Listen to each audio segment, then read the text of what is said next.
ಜಯತಿ ಹರಿರಚಿಂತ್ಯಃ ಸರ್ವದೇವೈಕವಂದ್ಯಃ ಪರಮಗುರುರಭೀಷ್ಟಾವಾಪ್ತಿದಃ ಸಜ್ಜನಾನಾಂ ನಿಖಿಲ ಗುಣಗಣಾರ್ಣೋ ನಿತ್ಯ ನಿರ್ಮುಕ್ತದೋಷಃ ಸರಸಿಜನಯನೋऽಸೌ ಶ್ರೀಪತಿರ್ಮಾನದೂನಃ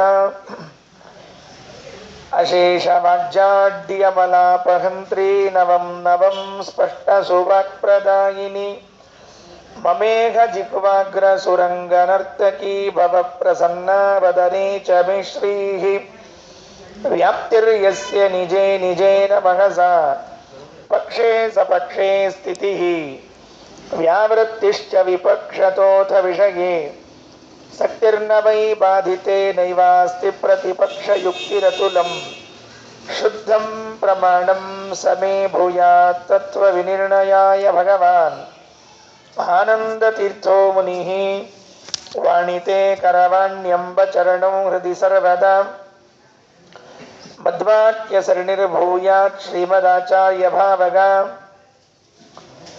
ನಮೋಸ್ತು ತಾತ್ವಿಕಾ ದೇವಾಃ ವಿಷ್ಣುಭಕ್ತಿಪರಾಯಣಾಃ ಧರ್ಮಮಾರ್ಗೇ ಪ್ರೇರಯಂತು ಭವಂತಃ ಸರ್ವ ಏವ ಹಿ ಯಸ್ಯ ವಾಕ್ ಕಾಮಧೇನುರ್ನಃ ಕಾಮಿತಾರ್ಥಾನ್ ಪ್ರಯಚ್ಛತಿ ಸೇವೇತಂ ಜಯ ಯೋಗೀಂದ್ರಂ ಕಾಮಬಾಣಚ್ಛಿದಂ ಸದಾ ಅಸ್ಮದ್ಗುರು ಸಮಾರಂಭಾಂ ಟೀಕಾಕೃತ್ಪಾದಮಧ್ಯಗಾಂ ಶ್ರೀಮದಾಚಾರ್ಯ ಪರ್ಯಂತಾಂ ವಂದೇ ಗುರುಪರಂಪರಾಂ ಪೃಥ್ವೀಮಂಡಲ ಮಧ್ಯಸ್ಥಾಃ ಪೂರ್ಣಬೋಧಮತಾನುಗಾಃ ವೈಷ್ಣವ ವಿಷ್ಣುಹೃದಯಾಃ ತಾನ್ ನಮಸ್ತೆ ಗುರೂನ್ ಮಮ ಆಪಾದಮೌಳಿ ಪರ್ಯಂತಂ ಗುರುಣಾಮಾಕೃತಿಂ ಸ್ಮರೇತ್ ತೇನ ವಿಘ್ನಾಃ ಪ್ರಣಶ್ಯಂತಿ ಸಿದ್ಧ್ಯಂತಿ ಚ ಮನೋರಥಾಃ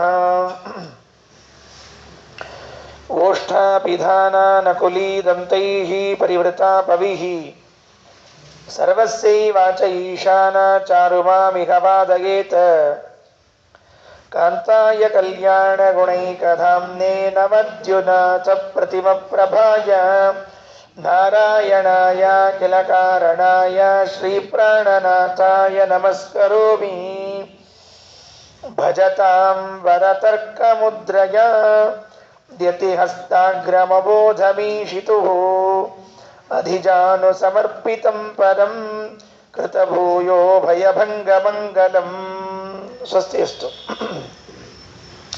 ವೇದವ್ಯಾಸದೇವರ ವರ್ಣನೆಯನ್ನ ಮುಂದೆ ಬರೆಸ್ತಾ ಆ ವೇದವ್ಯಾಸದೇವರು ತಮ್ಮ ಎರಡೂ ತೊಡೆಗಳ ಮೇಲೆ ಕೈಗಳನ್ನು ಇಟ್ಟುಕೊಂಡಿದ್ದಾರೆ. ಒಂದು ಜ್ಞಾನ ಮುದ್ರೆ, ಇನ್ನೊಂದು ಅಭಯ ಮುದ್ರೆ. ಆ ಜ್ಞಾನ ಮುದ್ರಾ ಹಾಗೂ ಅಭಯ ಮುದ್ರೆಗಳಿಂದ ನಮಗೇನು ಸೂಚನೆಯನ್ನು ಮಾಡ್ತಾ ಇದ್ದಾರೆ ಅಂತ ಪಂಡಿತಾಚಾರ್ಯರ ಅನುಸಂಧಾನ. ನಿನ್ನೆ ಅಚಲಾಸನ ಯೋಗ ಪಟ್ಟಿಕೆಯಲ್ಲಿ ಕುಳಿತಿದ್ದಾರೆ ಅಂತ ಕೇಳಿದೆವು. ಆ ಅಚಲಾಸನ ಯೋಗ ಪಟ್ಟಿಕೆಯಲ್ಲಿ ಕುಳಿತಿದ್ರೆ ಎರಡು ಕೈಗಳನ್ನು ಹೀಗೆ ಮೇಲೆ ಇಟ್ಕೊಂಡಿದ್ದಾರೆ, ಮೊಣಕಾಲಿನ ಮೇಲೆ ಇಟ್ಕೊಂಡಿದ್ದಾರೆ. ಒಂದು ಜ್ಞಾನ ಮುದ್ರೆ ಇಟ್ಕೊಂಡಿದ್ದಾರೆ, ಇನ್ನೊಂದು ಅಭಯ ಮುದ್ರೆಯನ್ನು ಇಟ್ಕೊಂಡಿದ್ದಾರೆ. ಜ್ಞಾನ ಮುದ್ರೆಗಳು ಮತ್ತು ಅಭಯ ಮುದ್ರೆಗಳಿಂದ ನಮಗೆ ಏನಂತ ಅನುಗ್ರಹ ಮಾಡ್ತಾ ಇದ್ದಾರೆ ಅಂತ ತಿಳಿಬೇಕು. ಭಜತಾಂ ವರತರ್ಕ ಮುದ್ರಯ ದ್ಯತಿಹಸ್ತಾಗ್ರಮಬೋಧಮೀಶಿತುಃ ಅಧಿಜಾನು ಸಮರ್ಪಿತಂ ಪರಂ ಕೃತಭೂಯೋ ಭಯಭಂಗಮಂಗಲಂ. ವೇದವ್ಯಾಸದೇವರ ಈಶಿತುಃ, ವೇದವ್ಯಾಸದೇವರ ಹಸ್ತಾಗ್ರ್ಯಂ, ಶ್ರೇಷ್ಠವಾದ ಕೈ. ಅದು ಎಂಥದ್ದು ಅಂದರೆ ವರತರ್ಕ ಮುದ್ರಯ. ತರ್ಕ ಮುದ್ರಾ ಅಂದರೆ ಜ್ಞಾನ ಮುದ್ರಾ. ಜ್ಞಾನ ಮುದ್ರೆಗೇನೆ ತರ್ಕ ಮುದ್ರಾ ಅಂತ ಕರೀತಾರೆ. ವರತರ್ಕ ಮುದ್ರಯ ಭಜತಾಂ, ಯಾರು ವೇದವ್ಯಾಸದೇವರು ಜ್ಞಾನ ಮುದ್ರೆಯನ್ನ ಹಿಡಿದುಕೊಂಡಿದ್ದಾರೆ, ಅವರ ಕೈ ಜ್ಞಾನ ಮುದ್ರೆಯ ಆಕಾರದಲ್ಲಿ ಇದೆ ಅಂತ ಅನುಸಂಧಾನವನ್ನ ಮಾಡ್ತಾರೋ ಅವರಿಗೆ ಅಬೋಧಂ, ಅಜ್ಞಾನವನ್ನ ದ್ಯತಿ, ಖಂಡನೆ ಮಾಡ್ತಾರೆ. ಅರ್ಥಾತ್ ಅಜ್ಞಾನವನ್ನು ನಾಶ ಮಾಡ್ತಾರೆ. ಅಂದರೆ ನಾವು ವೇದವ್ಯಾಸದೇವರ ತರ್ಕ ಮುದ್ರೆಯನ್ನು, ಜ್ಞಾನ ಮುದ್ರೆಯನ್ನು ಚಿಂತನೆ ಮಾಡ್ತಾ ಇದ್ರೆ ನಮ್ಮ ಅಜ್ಞಾನ ದೂರವಾಗ್ತದೆ. ನಮಗೆ ಸಾಕಷ್ಟು ವಿಷಯಗಳಲ್ಲಿ ಅಜ್ಞಾನ, ಗೊತ್ತಿರೋದೇ ಒಂದೋ ಎರಡೋ ವಿಷಯಗಳು ಗೊತ್ತಿರ್ತದೆ. ಆದರೆ ನಾವು ಹೇಗೆ ಆಡ್ತಿರ್ತೀವಿ ಅಂತಂದ್ರೆ ಸರ್ವಜ್ಞರು ಎನ್ನುವರಂತೆ ಆಡ್ತಿರ್ತೀವಿ. ಒಂದು ಎರಡು ಗೊತ್ತಿದ್ರೂ ಕೂಡ ನೂರಾರು ವಿಷಯಗಳನ್ನು ಬಲ್ಲವರೇನೋ ಅನ್ನುವಂತೆ ವ್ಯವಹಾರ ಮಾಡ್ತಿರ್ತೀವಿ. ಅದು ಸರಿಯಲ್ಲ. ನಾವು ದೇವರಲ್ಲಿ ಪ್ರಾರ್ಥನೆ ಮಾಡಬೇಕು. ದೇವರು, ಅದರಲ್ಲೂ ವಿಶೇಷವಾಗಿ ವೇದವ್ಯಾಸ ದೇವರು, ಆ ವೇದವ್ಯಾಸ ದೇವರ ಒಂದು ತರ್ಕ ಮುದ್ರಾ, ಜ್ಞಾನ ಮುದ್ರೆಯನ್ನು ಚಿಂತನೆ ಮಾಡ್ತಾ ಇದ್ರೆ ನಮ್ಮ ಅಜ್ಞಾನವೆಲ್ಲ ದೂರ ಹೋಗ್ತದಂತೆ. ಅದಕ್ಕೆ ಭಜತಾಂ ಬಲತರ್ಕ ಮುದ್ರಯಾ ದ್ಯತಿ ಹಸ್ತಾಗ್ರಂ ಅಬೋಧಂ ಈಶಿತು. ಇನ್ನು ಎರಡನೆಯದ್ದು ಯಾವುದು? ಅಧಿಜಾನು ಸಮರ್ಪಿತಂ ಪರಂ, ಇನ್ನೊಂದು ಮಂಡಿಯ ಮೇಲೆ ಇಟ್ಟಿರುವಂತಹ ಎರಡನೇ ಕೈ. ಅದು ಯಾವುದು ಅಂತ ಕೇಳಿದ್ರೆ ಅಭಯ ಮುದ್ರ. ಕೃತಭೂಯೋ ಭಯಭಂಗ ಮಂಗಲಂ, ಆ ಸಂಸಾರದ ಭಯವನ್ನ ಪರಿಹಾರ ಮಾಡಿ ಮಂಗಳವನ್ನು ನೀಡ್ತದಂತೆ. ಅದಕ್ಕೆ ಅಭಯ ಮುದ್ರಾ ಅಂತ ಕರೀತಿರ್ತಾರೆ. ಸಾಮಾನ್ಯವಾಗಿ ವರಮುದ್ರಾ ಮತ್ತು ಅಭಯ ಮುದ್ರೆಗಳು ಅಂತ ಕೇಳಿರ್ತೀವಿ, ವರಾಭಯಗಳು ಅಂತ. ಇಲ್ಲಿ ಜ್ಞಾನ ಮತ್ತು ಅಭಯ ಮುದ್ರೆಗಳನ್ನ ಅಂತ ಹೇಳ್ತಾ ಇದ್ದಾರೆ. ಹೀಗಿರ್ತದೆ ಲೋಕದಲ್ಲಿ. ವರ ಕೊಡೋರು ಬೇಕಾದಷ್ಟು ಮಂದಿ, ಅಭಯ ಕೊಡ್ಲಿಕ್ಕೆ ತಯಾರಿರೋದಿಲ್ಲ. ನಮಗೇನು ಸಂಬಂಧ ಇಲ್ಲ, ಕೊಟ್ಟಾಗ್ಯದ ನಿಮ್ದು ನೀವು ಅಂತಾರೆ. ಕೆಲವರು ಬರೇ ಅಭಯ ಕೊಡ್ತಿರ್ತಾರೆ. ನೀವ್ಯಾಕೆ ಕಾಳಜಿ ಮಾಡ್ತೀರಾ, ಚರ ನಾವಿದ್ದೀವಲ್ಲ ಅಂತ ಹೇಳ್ತಿರ್ತಾರೆ. ಮುಂದೇನಿಲ್ಲೇ ಇಲ್ಲ, ಕೊಡೋದಿಲ್ಲ, ಕಿಸಿಯೋದಿಲ್ಲ, ಬರೇ ನಾವಿದ್ದೀವಿ ಇಷ್ಟ ಹೇಳ್ತಿರ್ತಾರೆ. ಅದಕ್ಕೆ ಹಂಗಾಗಬಾರ್ದು.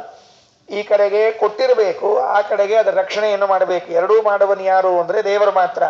ಅದಕ್ಕಾಗಿ ವರತರ್ಕ ಮುದ್ರಯಾ ದ್ಯತಿ ಹಸ್ತಾಗ್ರಂ ಅಬೋಧ ಮೀಶಿತು ಅಧಿಜಾನು ಸಮರ್ಪಿತಂ ಪರಂ ಕೃತಭೂಯೋ ಭಯಭಂಗ ಮಂಗಲಂ. ಸಂಸಾರದ ಭಯವನ್ನು ಪರಿಹಾರ ಮಾಡಿ ಮಂಗಳವನ್ನು ನೀಡುತ್ತದೆ ಅಂತ ತಿಳ್ಕೊಳ್ಬೇಕು. ಇದು 36ನೇ ಶ್ಲೋಕದ ಅಭಿಪ್ರಾಯ. ಇನ್ನು ಬಲಗೈಯಲ್ಲಿ ಜ್ಞಾನ, ಎಡಗೈಯಲ್ಲಿ ಅಭಯ ಮುದ್ರೆ ಅಂತ ಅನ್ನೋದನ್ನು ಅರ್ಥ ಮಾಡಿಕೊಳ್ಬೇಕು. ಇನ್ನ ದೇವರ ಕಂಠ ಅಂತ, ಹೇಗಿದೆ ಆ ಕಂಠ ಅಂತ ವರ್ಣನೆ ಮಾಡ್ಲಿಕ್ಕತ್ತಾರೆ ನೋಡ್ರಿ. ಅದರ ಮೇಲೆ 3 ಗೆರೆಗಳು ಮೂಡಿರ್ತಾವಂತೆ ಕಂಠದ ಮೇಲೆ. ಹಾಗೆ ಕಂಠದ ಮೇಲೆ 3 ರೇಖೆಗಳು ಮೂಡಿದ್ದಿದ್ರೆ ಅದು ಶ್ರೇಷ್ಠವಾಗಿರುವಂತಹ ಕಂಠ ಅಂತ ಕರೆಸಿಕೊಳ್ತದೆ. ಕಂಠ ಏನಾಗಿರ್ತದೆ? ಅದು ರೇಖಾತ್ರಯಗಳಿಂದ ಕೂಡಿರಬೇಕು. ಹೇಗೆ ನಿನ್ನೆ ಹೇಳುವಾಗ ಹೊಟ್ಟೆಯ ಮೇಲೆ 3 ಗೆರೆಗಳು ಅಂತ ಹೇಳಿತ್ತು, ಹಾಗೆ ಇವತ್ತು ಕಂಠದ ಮೇಲೆ 3 ಗೆರೆಗಳು ಕೂಡಿರ್ಬೇಕಂತ. ಸತತಂ ಗಲತಾ ಸ್ವತಃ ಶ್ರುತಿತ್ರತಯೇ ನೈವ ನಿಕಾಮಮಂಕಿತಃ ಸುವಿಡಂಬಿತ ಕಂಬುರಿಕ್ಷತೆ ವರರೇಖಾತ್ರಯವನ್ ಗುರುರ್ಗಲಃ. ಏನದು ಹೀಗೆ 3 ಬಂದಿದೆ ಎಲ್ಲ ರೇಖೆ? ಇದನ್ನ ಏನಂತ ತಿಳಿಬೇಕು? ಅದು ಹಂಗೆ ಹೇಳ್ಬೇಕಂತೆ. ರೇಖತ್ರಯಾಂಕಿತ ಗ್ರೀವ ಕಂಬುಗ್ರೀವೇತಿ ಕಥ್ಯತೆ. ಶಾಸ್ತ್ರದಲ್ಲಿ ಕಂಠದ ಲಕ್ಷಣಗಳನ್ನು ಹೇಳ್ತಾರಂತೆ. ಹೆಂಗಿರ್ಬೇಕು ಕಂಠ ಅಂತ ಇರ್ತದಂತ. ಕೆಲವು ಕುತ್ತಿಗೆ ಅವನೋ ಇಲ್ಲೋ ಅಂತ ಅನಿಸ್ತಿರ್ತದಂತೆ ಪಾಪ ಕೆಲವರು ನೋಡಿದಾಗ. ಯಾಕಂದ್ರೆ ಇದು ಒಳಗೆ ಕೂತ್ಬಿಟ್ಟಿರ್ತದೆ, ಫಿಕ್ಸ್ ಆಗಿಬಿಟ್ಟಿರ್ತದೆ. ಅಂದ್ರೆ ಸಿಕ್ಕಾಪಟ್ಟೆ ತಿಂದು ಹಿಂಗಾಗ್ಬಿಟ್ಟಿರ್ತದೆ. ಅದು ಕಂಠ ಬೇರೆ ಇದು ಬೇರೆ ಅಂತ ಗೊತ್ತಾಗಂಗೆ ಇಲ್ಲ, ಎರಡು ಫಿಕ್ಸ್ ಆಗಿಬಿಟ್ಟಿರ್ತಾವ. ಅದಕ್ಕೆ ಅದು ಅಲ್ಲ ಕಂಠ ಮತ್ತು ಬಿಡಿಸಿರ್ಬೇಕು. ಇನ್ನು ಕೆಲವು ವಿಚಿತ್ರ ಕಂಠ, ಉದ್ದಕ್ಕೆ ಒಂಟಿ ಇದ್ದಂಗೆ ಮ್ಯಾಲ ತನಕ ಇರ್ತದೆ. ಪಾಪ ಇದೆಲ್ಲೋ ಕೆಳಗಿನ ಕೆಳಗೆ ಇರ್ತದೆ, ಮೇಲಿನ ಮೇಲೆ ಹೋಗ್ಬಿಟ್ಟಿರ್ತದೆ. ನಾನೆಲ್ಲೋ ಒಂದು ಕಡೆಗೆ ನೋಡಿದ್ದೆ, ಯಾವುದೋ ದೇಶದ್ದೋ ಏನೋ ಗೊತ್ತಿಲ್ಲ ನನಗೆ. ಅವ್ರ ಕುತಿಗೆಲ್ಲ ಬಳಿಗಳನ್ನು ಹಾಕಿಬಿಡ್ತಾರೋ. ಆ ಬಳಿಗಳನ್ನು ಹಾಕಿಬಿಟ್ರು ಅದ್ರದ್ದು ಕುತಿಗೆ ಹತ್ರ ಅಕ್ಕೋತ್ ಹೋಗ್ಬೇಕ್ರಪ್ಪ. ಅದು ಏನು ಎಲ್ಲಿ ವಿಚಿತ್ರ ಜಾತಿನೋ ಏನೋ ಗೊತ್ತಿಲ್ಲ ನಮ್ಗೋದು. ಹಂಗಾಗಿ ಕೆಲವರ ಕಂಠ ಹಂಗ, ಕೆಲವರ ಕಂಠ ಹಿಂಗ. ಇನ್ನು ಕೆಲವರ ಕಂಠ ಭಯಾನಕ. ಮಾತಾಡ್ಲಿಕ್ಕೆ ಶುರು ಮಾಡಿಬಿಟ್ರು ಅಂದ್ರೆ ಏನು ಹೇಳಿಕತ್ತಾರ ಏನು ಬಿಟ್ಟಾರಂತೆ ಗೊತ್ತಾಗಿರಬಾರ್ದು, ಹೆದರಿಸ್ಬಿಡೋದು, ಅಂಥದ್ದೊಂದು ಇರ್ತದೆ. ಅದಕ್ಕೆ ಹಂಗೆಲ್ಲ ಇಲ್ಲದೆ ವೇದವ್ಯಾಸ ದೇವರ ಕಂಠದ ಮೇಲೆ 3 ಸರಳವಾದ ರೇಖೆಗಳು. ಆನಂದ, ನೋಡ್ತಾ ಇದ್ರೆ ಆನಂದ ಆಗ್ತದೆ. ಅದು ಲಕ್ಷಣ ಅಂತೆ. ಯಾರ ಕಂಠದ ಮೇಲೆ 3 ಗೆರೆಗಳಿರುತ್ತವೆಯೋ ಅದಕ್ಕೆ ಕಂಬುಗ್ರೀವ ಅಂತ ಕರಿಬೇಕಂತ. ಹೆಸರೇನದಕ್ಕೆ? ಕಂಬುಗ್ರೀವ ಅಂತ ಹೆಸರಂತೆ. ಅಂದರೆ ಶಂಖದಂತಿರುವ ಕಂಠ ಅಂತ ಅರ್ಥ. ಉಳಿದವ್ರದ್ದು ಶಂಖ ಅಷ್ಟೇ, ಶಂಖದಂತಿರೋ ಕಂಠ ಅಲ್ಲ, ಉಳಿದವ್ರದ್ದು ಶಂಖ. ಅಂದ್ರೆ ಹೊಡ್ಕೊಳ್ಳೋದು ಅಂತ ಅರ್ಥ. ಬರೀ ಹೊಡ್ಕೋತಿರ್ತಾರೆ ನಮ್ಮ ಹೆಸರಲ್ಲಿ ಅಂತಿರ್ತದಲ್ಲ ಹಂಗೆ. ಅದಕ್ಕೆ ಕಂಬುಗ್ರೀವ ಅಂತನ್ನೋದು ಅದನ್ನ ತಿಳಿಬೇಕು ಅಂತ ಹೇಳಿದರು. ಇಲ್ಲಿ ಪಂಡಿತಾಚಾರ್ಯರು ಒಂದು ಅನುಸಂಧಾನ, ಯಾಕೆ ಹಂಗಾಗಿರಬಹುದು, ಅವರು ಕಂಠದ ಮೇಲಿನ 3 ಗೆರೆಗಳು ಯಾಕೆ ಬಂದಿರಬಹುದು ಅಂದ್ರೆ, ಸತತಂ ಗಳತ ಸ್ವತಃ ಶ್ರುತಿ ತ್ರಿತಯೇನೈವ ನಿಕಾಮಂಕಿತ, ನಿರಂತರವಾಗಿ 3 ವೇದಗಳನ್ನ ವೇದವ್ಯಾಸ ದೇವರು ಅಂತಿರ್ತಾರಂತೆ. 3 ವೇದಗಳು, ಒಂದಲ್ಲ ಎರಡಲ್ಲ 3, ಋಗ್ವೇದ ಯಜುರ್ವೇದ ಸಾಮವೇದಗಳನ್ನ ನಿರಂತರ ಅಂದದೇನಾಗಿದೆ ಅಂದ್ರೆ, ಆ ಅಂದದ್ದೇನೋ ರೇಖಾರೂಪದಿಂದ ಹೊರಗೆ ಕಂಡದೇನೋ ಅಂತ ಅನಿಸಿಗತ್ತದಂತ. ಅವರು ಅನ್ನುವಂತಹ ವೇದಗಳೇನವ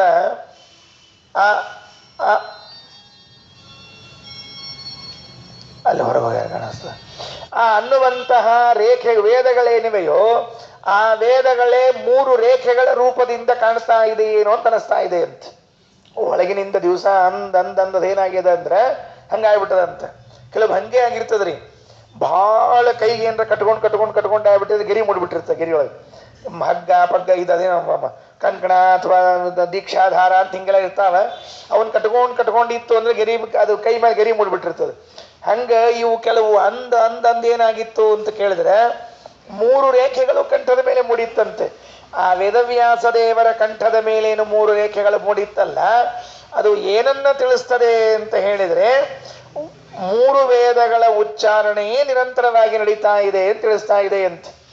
ಸತತಂ ಗಲತ ಸ್ವತಃ ಶ್ರುತಿ ತ್ರಿತಗೇನೈವ ನಿಕಾಮಂಕಿತಃ ಸುವಿಡಂಬಿತ ಕಂಬುರೀಕ್ಷತೆ ವರರೇಖಾ ತ್ರಯವಾನ್ ಗುರೋರ್ಗಲಃ. ದೇವರ ಕಂಠ ಅಷ್ಟು ಚೆನ್ನಾಗಿದೆ ಅಂತ ತಿಳಿಸಿಕೊಡ್ತಾ ಇದ್ದಾರೆ. ಇನ್ನು ಆ ದೇವರ ಮತ್ತೆ ಕಂಠ ಇನ್ನು ಹೇಗಿದೆ ಅಂತ ಇತ್ಯಾದಿಗಳನ್ನೆಲ್ಲ ವರ್ಣನೆ ಮಾಡಿದ್ದಾರೆ. ವೈಕುಂಠಸ್ಯಾಖಿಲ ವೇದಾಃ ಉದ್ಗಿರಿಯಂತೆ ನಿಶಮ್ಯತಃ. ದ್ವಾದಶ ಸ್ತೋತ್ರದಲ್ಲಿ ಹೇಳುವಾಗ ಆಚಾರ್ಯರ ಏನೋ ಒಂದು ಸೂಚನೆ ಇದೆಯೋ ಅದನ್ನೇ ಪಂಡಿತಾಚಾರ್ಯರು ಇಷ್ಟು ವಿಸ್ತಾರವಾಗಿ ಹೇಳಿದ್ದಾರೆ ಅಂತ ಅನುಸಂಧಾನ ಮಾಡಿಕೊಳ್ಬಹುದು. ಇನ್ನು ಮುಂದೆ ಮುಖದ ವರ್ಣನೆಯನ್ನು ಮತ್ತೆ ಹೇಳ್ತಾರೆ. ಈಗ ಕಂಠ ಮುಗಿದ ಮೇಲೆ ಮುಂದೆ ಮುಖಕ್ಕೆ ಹೋಗ್ತಾರೆ. 37ನೇ ಶ್ಲೋಕದಲ್ಲಿ ಕಂಠದ ವರ್ಣನೆಯನ್ನು ಮಾಡಿದರು. 38ನೇ ಶ್ಲೋಕದಲ್ಲಿ ಹೇಳುವಾಗ ಮುಖ ಹೇಗಿದೆ ಅಂತ ವರ್ಣನೆ ಮಾಡ್ತಾ ಇದ್ದಾರೆ. ಸಕಲಾಸ್ತಕಲಂಕ ಕಾಲಿಮಸ್ಫುರದಿಂದು ಪ್ರಕರೋರು ವಿಭ್ರಮಂ ಅಧರೀ ಕುರುತೆ ಸ್ವಶೋಭಯ ವದನಂ ದೇವ ಶಿಖಾಮಣೇರಿದಂ. ಸಕಲಾಸ್ತಕಲಂಕ ಕಾಲಿಮ ಸ್ಫುರದಿಂದು ಪ್ರಕರೋರು ವಿಭ್ರಮಂ. ಈಗ ಚಂದ್ರನನ್ನ ಹೋಲ್ತಾ ಇದೆ ಅಂತ ಹೇಳಬೇಕಾಗಿದೆ ಪಂಡಿತಾಚಾರ್ಯರಿಗೆ. ವೇದವ್ಯಾಸದೇವರ ಮುಖ ಹೇಗಿದೆ ಅಂತಂದ್ರೆ ಚಂದ್ರನಂತೆ ಇದೆ ಅಂತ ಹೇಳಬೇಕು. ಎಷ್ಟು ಒಬ್ಬ ಚಂದ್ರನಂತೆ ಇದೆಯೋ 16 ಚಂದ್ರನಂತೆ ಇದೆಯೋ ಹೇಗಿದೆ? ಒಬ್ಬ ಚಂದ್ರನಂತೆ ಇದೆ ಅಂತಂದ್ರೆ ವೇದವ್ಯಾಸದೇವರ ಮುಖಕ್ಕೆ ಸಾಟಿ ಆಗೋದಿಲ್ಲ, ಸರಿ ಸಾಟಿ ಅಲ್ಲ. ಯಾಕೆ? ವೇದವ್ಯಾಸದೇವರ ಮುಖದ ಕಾಂತಿ ಪರಮಾದ್ಭುತವಾದದ್ದು. ಈ ಒಂದು ಅರ್ಧ ಹೇಳಿದ್ರೆ ಉಪಯೋಗ ಬೀಳೋದಿಲ್ಲ. ಮತ್ತು ಹಂಗಾರ 4 ಹೇಳೋಣ ಅಂದ್ರೆ ಸಮಾಧಾನ ಆಗೋದಿಲ್ಲ. ಹೇಳ್ರಿ ಬೇಡ ಅಂದಿಲ್ಲ. ಆದರೆ ಆ ಚಂದ್ರನ ಮುಖದಲ್ಲಿ ಕಲಂಕ ಇದೆ, ಚಂದ್ರನ ಮುಖದಲ್ಲಿ ಕಲೆ ಇದೆ. ಹೀಗೆ ಚಂದ್ರನ ಮುಖದಂತೆ ವ್ಯಾಸರ ಮುಖ ಅಂತ ನೀವು ಹೇಳಿಬಿಟ್ರಿ ಅಂತಂದ್ರೆ ಕಲೆಯಿಂದ ಕೂಡಿದ ಮುಖವಿದೆ ಏನೋ ಅಂತನ್ನುವ ಒಂದು ಭ್ರಮೆ ಬರಲಿಕ್ಕೆ ಅವಕಾಶ ಉಂಟು. ಅದಕ್ಕೆ ಪಂಡಿತಾಚಾರ್ಯರು ಸ್ತೋತ್ರ ಮಾಡುವಾಗ ಸಕಲಾಸ್ತಕಲಂಕ ಕಾಲಿಮಸ್ಫುರದಿಂದು ಪ್ರಕರೋರು ವಿಭ್ರಮಂ. ಸಕಲ ಎಲ್ಲ ಅಸ್ತ ಹೋಗಿರುವ ಕಲಂಕ ಅವು ಏನೇನು ಯಾವುದು ಕಲೆ ಅಂದ್ರೆ 16 ಕಲೆಗಳಿಂದ ಸಕಲ ಅಂದ್ರೆ 16 ಕಲೆಗಳಿಂದ ಕೂಡಿದ ಚಂದ್ರ, ಪೂರ್ಣಚಂದ್ರ. ಅವನಲ್ಲಿದ್ದ ಅಸ್ತಕಲಂಕ ಅಂದ್ರೆ ಯಾವ ಕಲಂಕಗಳೂ ಇರಲಿಲ್ಲ. ಮತ್ತೆ ಅಸ್ತಕಲಂಕ ಕಾಳಿಮ ಅದೇನು ಗೆರಿ ಬಿದ್ದಿರ್ತದೆ ನೋಡ್ರಿ ಚಂದ್ರನೊಳಗೆ, ಅದೇನೇನೋ ಬಿದ್ದಿರ್ತದೆ. ಯಾರ್ಯಾರು ಏನೇನೋ ಕಲ್ಪನಾ ಮಾಡ್ಯಾರ. ಒಬ್ರು ಜಿಂಕಿ ಅಂದ್ರಿ, ಆ ಚಂದ್ರನೊಳಗೆ ಏನು ಮುಡಿಯೋದಲ್ಲ ಅದು ಜಿಂಕಿ ಅಂದ್ರು. ಇನ್ನೊಬ್ರು ಶಶಾಂಕ ಅಂದ್ರು, ಇಲ್ಲ ಜಿಂಕಿ ಅಲ್ಲದು ಮೊಲ ಅಂತ ಹೇಳಿದ್ರು. ಕೆಲವರು ಮೊಲ, ಕೆಲವರು ಜಿಂಕಿ, ಇನ್ನೂ ಕೆಲವರು ಭಾಳ ಚಂದ ಹೇಳಿದ್ರಿ. ಅದು ಯಾಕೆ ಹಂಗೆ ಮುಡಿಯೋದ ಅಂತ ತಿಳ್ಕೊಂಡು ಹೇಳಿ ಏನಾಗಿರ್ತದ್ರಿ, ಈ ಆಚಾರ ತಂಬಿಗೆ ಗಿಂಬಿ ನೆಗ್ಗಿರ್ತಾವ ನೋಡ್ರಿ. ಆಚಾರ ತಂಬಿಗೆ ಏನಿರ್ತಾವ ನೋಡ್ರಿ, ಅವು ಅವು ಹಿಂಗೆ ಒಗ್ಗಿರ್ತದೆ, ಇಲ್ಲ ಹಿಂಗಾಗಿರ್ತದೆ. ಅದನ್ನು ನೀವು ನೀರು ಹಾಕಿದ ಕೂಡಲೇ ಮುಂದಿನವ್ರು ಎಲ್ಲಿಗೆ ಹೋಗ್ತಿರ್ತದೆ ಅಂದ್ರೆ ಅವ್ರಿಗೆ ಪರಿಶೇಚನೆ ಮಾಡೋ ತ್ರಾಸ ಆಗಬಾರ್ದು ಅಂತ ಇದೇ ಹೋಗ್ಬಿಟ್ಟಿರ್ತದೆ ಮೊದಲೇ ತಾನ ಸುತ್ತ ಹಾಕೊಂಡಂಗೆ. ಹಂಗೆ ಅದು ಯಾಕೆ ಹಂಗೆ ತಂಬಿಗೆ ಹಂಗೆ ಆಗಿರ್ತಾವ ಅಂದ್ರೆ ಕೈ ಜಾರಿ ಬಿದ್ದಿರ್ತದಂತ. ಬಿದ್ದಾಗ ನೆಲಕ್ಕೆ ಹಿಂಗೆ ಪಟ ಅಂತ ಬಡ್ಕೊಂಡಿರ್ತದೆ, ಏನೋ ಆಗಿರ್ತದೆ, ಅದಕ್ಕೆ ಹಂಗಾಗಿರ್ತದೆ ಅಂತ. ಅಥವಾ ಕೆಲವರು ಆಚಾರ ಕೊಡ ಇರ್ತಾವ ನೋಡ್ರಿ, ಬಾವಿ ನೀರು ಸೇದೋ ಕೊಡ, ಅದು ಎಳಿಬೇಕಾದ್ರೆ ಕೊಡದ ಆ ಕಡೆ ಈ ಕಡೆ ಗಾಡಿಗೆ ಬಡದು ಏನಾಗಿರ್ತಾವ, ಹಿಂಗೆ ಒಂದು ನಮೂನಿ ಆಗಿರ್ತಾವ. ಹಿಂಗಾಗಿ ಅವ ಕೊಡ ಇಟ್ಕೊಂಡಿರ್ತಾರೆ. ಮತ್ತು ಅವರು ಹೊಸ ಕೊಡ ಯಾಕೆ ತಗೋಬಾರ್ದು ಅಂತ ಕೇಳಿ ಹೊಸ ಕೊಡದ ಕತ್ತಿನೂ ಇಷ್ಟೇ ಆಗ್ತದೆ, ಅದಕ್ಕೆ ಅದು ಹಳೆ ಕೊಡನೇ ಉಪಯೋಗ. ಹಿಂಗೆ ಹೇಳಿ ಚಂದ್ರನ ಕಥೆನೂ ಹಿಂಗಾಗಿತ್ತಂತ. ಏನಾಗಿತ್ತು ಅಂದ್ರೆ ಈ ಕ್ಷೀರಸಾಗರ ಮಥನವನ್ನು ಹಿಂಗೆ ಮಾಡ್ಬೇಕಾದ್ರೆ ಅವ ತೆಳಗ್ ಕೂತಿದ್ ನೋಡ್ರಿ. ಒಮ್ಮೆ ಈ ಕಡೆ ಎಳೆದಾಗ ಈ ಕಡೆ ದಂಡಿಗೆ ಬಂದು ಬಡ್ಕೋತಿದ್ನಂತ, ಒಮ್ಮೆ ಆ ಕಡೆ ಎಳೆದಾಗ ಆ ಕಡೆ ಹೋಗಿ ಬಡ್ಕೋತಿದ್ನಂತ. ಹಿಂಗ ಆ ಕ್ಷೀರಸಾಗರ ಮಥನ ಆಗೋದು ಮಾಡಿ ಹೊರಗೆ ಬರೋದ್ರೊಳಗ ಒಂದು 50 ಕಡೆ ಬಡಿಸ್ಕೊಂಡು ಗುಮ್ಮುಟಿ ಎಬ್ಸ್ಕೊಂಡು ಬಂದಿದ್ನಂತ. ಅದು ಹಂಗೆ ಕೂತಿತ್ತಂತಿನ್ನು. ಅದಕ್ಕೆ ಅದು ಕಲೆ ಆಗ್ಯದ ಅಂತ ಕೆಲವರು ವರ್ಣನೆ ಮಾಡ್ಯಾರ್ರಿ, ನಂದಲ್ಲ ಕವಿಗಳ ವರ್ಣನೆ ಇದು. ಅದಕ್ಕೆ ಕೆಲವರು ಚಂದ್ರ, ಕೆಲವರು ಜಿಂಕಿ, ಕೆಲವರು ಮೊಲ, ಕೆಲವರು ಬಾವಿಯಾಗಿನ ಕೊಡ ಹಿಂಗೆ ವರ್ಣನೆ ಮಾಡ್ಯಾರ. ಅಂತೂ ಆ ಕಲೆಗಳೇನಿವೆ ಎಲ್ಲ ಕಲೆಗಳಿಂದ ದೂರನಾದ ಸಕಲಾಸ್ತಕಲಂಕ ಕಾಲಿಬಸ್ಫುರದಿಂದು ಪ್ರಕರೋರು ವಿಭ್ರಮಂ ಅಧರೀ ಕುರುತೆ ಸ್ವಶೋಭಯ ವದನಂ ದೇವ ಶಿಖಾಮಣೇರಿದಂ. ಸ್ಫುರತ ಪ್ರಕಾಶಮಾನನಾದ ಇಂದು ಚಂದ್ರನ ಪ್ರಖರ ಗುಂಪುಗಳ ಸಮೂಹ, ಅದರ ವಿಭ್ರಮ, ಸಾವಿರ ಚಂದ್ರರು. ಅದು ಆಚಾರ್ಯರು ದ್ವಾದಶ ಸ್ತೋತ್ರದಲ್ಲಿ ಹೇಳುವಾಗ ಸ್ಮರೇತ ಯಾಮಿನೀನಾಥ ಸಹಸ್ರಾಮಿತ ಕಾಂತಿಮತ, 1000 ಚಂದ್ರನಿಂದ ಪ್ರಾರಂಭ ಮಾಡಿಕೊಂಡು ಅನಂತ ಚಂದ್ರರವರೆಗಿನ ಕಾಂತಿ ಉಳ್ಳವರಾಗಿದ್ದಾರಂತೆ ಭಗವಂತನ ಮುಖ. ಅದೇನ್ರಿ 1000ದಿಂದ ಅನಂತದವರೆಗೆ ಹೋಗ್ತೀರಿ, 1000 ಅಂತ ಆದ್ರೂ ಹೇಳ್ರಿ, ಅನಂತ ಅಂತ ಹೇಳ್ರಿ, 100 ಅಂತ ಹೇಳ್ರಿ ಅಂದ್ರೆ ಹಂಗೇನಿಲ್ರಿ. ನೋಡೋರಿಗೆ ಹೆಂಗೆ ಕಾಣಿಸ್ತಿರ್ತದೆ ಹಂಗಂಗೆ ಕಾಣಿಸ್ಲಿಕ್ಕೆ ಬರ್ತದೆ. ಕೆಲವರಿಗೆ 1000 ಚಂದ್ರನ ಕಾಂತಿ ಕಾಣಿಸ್ತದೆ, ಇನ್ನು ಕೆಲವರಿಗೆ ಲಕ್ಷದ ಕಾಣಿಸ್ತದೆ, ಇನ್ನು ಕೆಲವರಿಗೆ ಅನಂತ ಚಂದ್ರನ ಕಾಂತಿ ಕಾಣ್ತದೆ. ವಾಯುದೇವರಿಗೆ ಬ್ರಹ್ಮದೇವರಿಗೆ ಅನಂತ ಚಂದ್ರ ಕಾಂತಿ ಕಾಣ್ತಿರ್ತದೆ. ಆದ್ದರಿಂದ ಹಂಗಿದ್ದಾನೆ ಅಂತ ತಿಳ್ಕೊಳ್ರಿ. ಅಧರಿ ಕುರುತೆ ಸ್ವಶೋಭಯ, ತನ್ನ ಶೋಭೆಯಿಂದ, ವೇದವ್ಯಾಸ ದೇವರ ಮುಖದ ಶೋಭೆಯಿಂದ, ವದನಂ ದೇವ ಶಿಖಾಮಣೇರಿದಂ, ದೇವಶಿಖಾಮಣಿಯಾದ ವೇದವ್ಯಾಸ ದೇವರ ಮುಖವು ತನ್ನ ಕಾಂತಿಯಿಂದ ಅನಂತ ಚಂದ್ರರ ಕಾಂತಿಯನ್ನ ಸೋಲಿಸಿದೆ. ಅಧರಿ ಕುರುತೆ ಅಂದರೆ ಸೋಲಿಸಿದೆ, ಕೆಳಗೆ ಹಾಕಿದೆ ಅಂತ ತಿಳಿದುಕೊಳ್ಬೇಕಂತೆ. ತಿರುಕ ಪಂಡಿತಾಚಾರ್ಯರು ವಿಷ್ಣು ಸ್ತುತಿಯಲ್ಲಿ ಹೇಳುವಾಗ ಇದರ ಬಗ್ಗೆ ಒಂದು ಮಾತನ್ನು ಬರೀತಾರೆ. ಅವರು ಇದು 2 ಶ್ಲೋಕಕ್ಕೆ 1 ಶ್ಲೋಕ, ಇವ್ರದ್ದು 2 ಶ್ಲೋಕ ಇದ್ರೆ ಅವ್ರದ್ದು ಒಂದೇ ಶ್ಲೋಕದಲ್ಲಿ ಬಹಳ ಅದ್ಭುತವಾದ ವರ್ಣನೆಯನ್ನು ಮಾಡಿದ್ದಾರೆ. ಪೂರ್ಣಾನಂತಾಮಲೇಂದು ಪ್ರಕರಮತಿಶಯಾನಸ್ಯ ಕಾಂತ್ಯಾ ಮುಖೇಂದೋ ಸೌಭಾಗ್ಯಂ ಭಾಗ್ಯದೇವ್ಯಾಃ ಸ್ವಭಿಮತಕಮಿತುರ್ವರ್ಣ್ಯತೆ ಕಿಂ ವಿವಿಚ್ಯ ಯತ್ ಸಂಸ್ಮೃತ್ಯೈವ ತಾಪಾನ್ ಪ್ರಜಹತಿ ಜನತಾ ಯತ್ರ ಸಂಗಾದ ಸಂಗೇ ಮಾಂಗಲ್ಯಾಂಗ್ಯಾ ಮನೋಜ್ಞಂ ಮುಖಕಮಲಮಭೂನ್ ಮಂಗಲೈಕ ಪ್ರಸೂತಿ. ಅದು ಭಗವಂತನ ಮುಖ. ಇದು ಚಂದ್ರ ಅಂತ ನೀವು ವರ್ಣನೆ ಮಾಡ್ತಿರ್ತೀರಲ್ಲ, ಹೇಳ್ರಿ ಬೇಡ ಅಂದಿಲ್ಲ, ಚಂದ್ರ ಅನ್ಲಿಕ್ಕೆ ನಮಗೇನು ಅಭ್ಯಂತರ ಇಲ್ಲ. ಆದ್ರೆ ಒಂದು ತಿಳಿಬೇಕು. ಏನು ತಿಳಿಬೇಕು? ಭಗವಂತನ ಮುಖ ಚಂದ್ರ ಅಂತ ಹೇಳಿದ ಮೇಲೆ ಚಂದ್ರನ ಕಾಂತಿಯನ್ನು ನೋಡಿ ಜನರು ತಮ್ಮ ತಾಪವನ್ನು ಕಳ್ಕೊಂಡ್ರಂತೆ. ಜನರ ತಾಪ ಕಳೀತಂತೆ. ಭಗವಂತನ ಚಂದ್ರನ ಮುಖ ನೋಡಿ ಬಿಟ್ಟು ತಾಪ ಕಳೀತು. ಆದರೆ ಒಂದು ಸಮಸ್ಯೆ ಅದ. ಏನದ ಅಂತಂದ್ರೆ ಚಂದ್ರ ಬಂದಾಗ ಕಮಲ ಅರಳುವುದಿಲ್ಲ, ಮುದುರ್ಕೋತದೆ. ಆದರೆ ಸ್ವಾರಸ್ಯ ಏನು ಅಂತಂದ್ರೆ ಈ ಚಂದ್ರನಲ್ಲಿ ಒಂದು ವೈಶಿಷ್ಟ್ಯ, ಈ ಚಂದ್ರ ಬಂದಾಗ ಕಮಲ ಅರಳುತ್ತದಂತ. ಅದಕ್ಕೆ ಭಗವಂತನ ಮುಖವೆಂಬ ಚಂದ್ರ ಬಂದಾಗ ಸಜ್ಜನರ ತಾಪವಷ್ಟೇ ಪರಿಹಾರ ಆಗೋದಿಲ್ಲ, ಕಮಲದ ಮುಖವೂ ಅರಳುತ್ತದೆ. ಇದು ವೈಶಿಷ್ಟ್ಯ ಅಂತ ಪಂಡಿತಾಚಾರ್ಯ.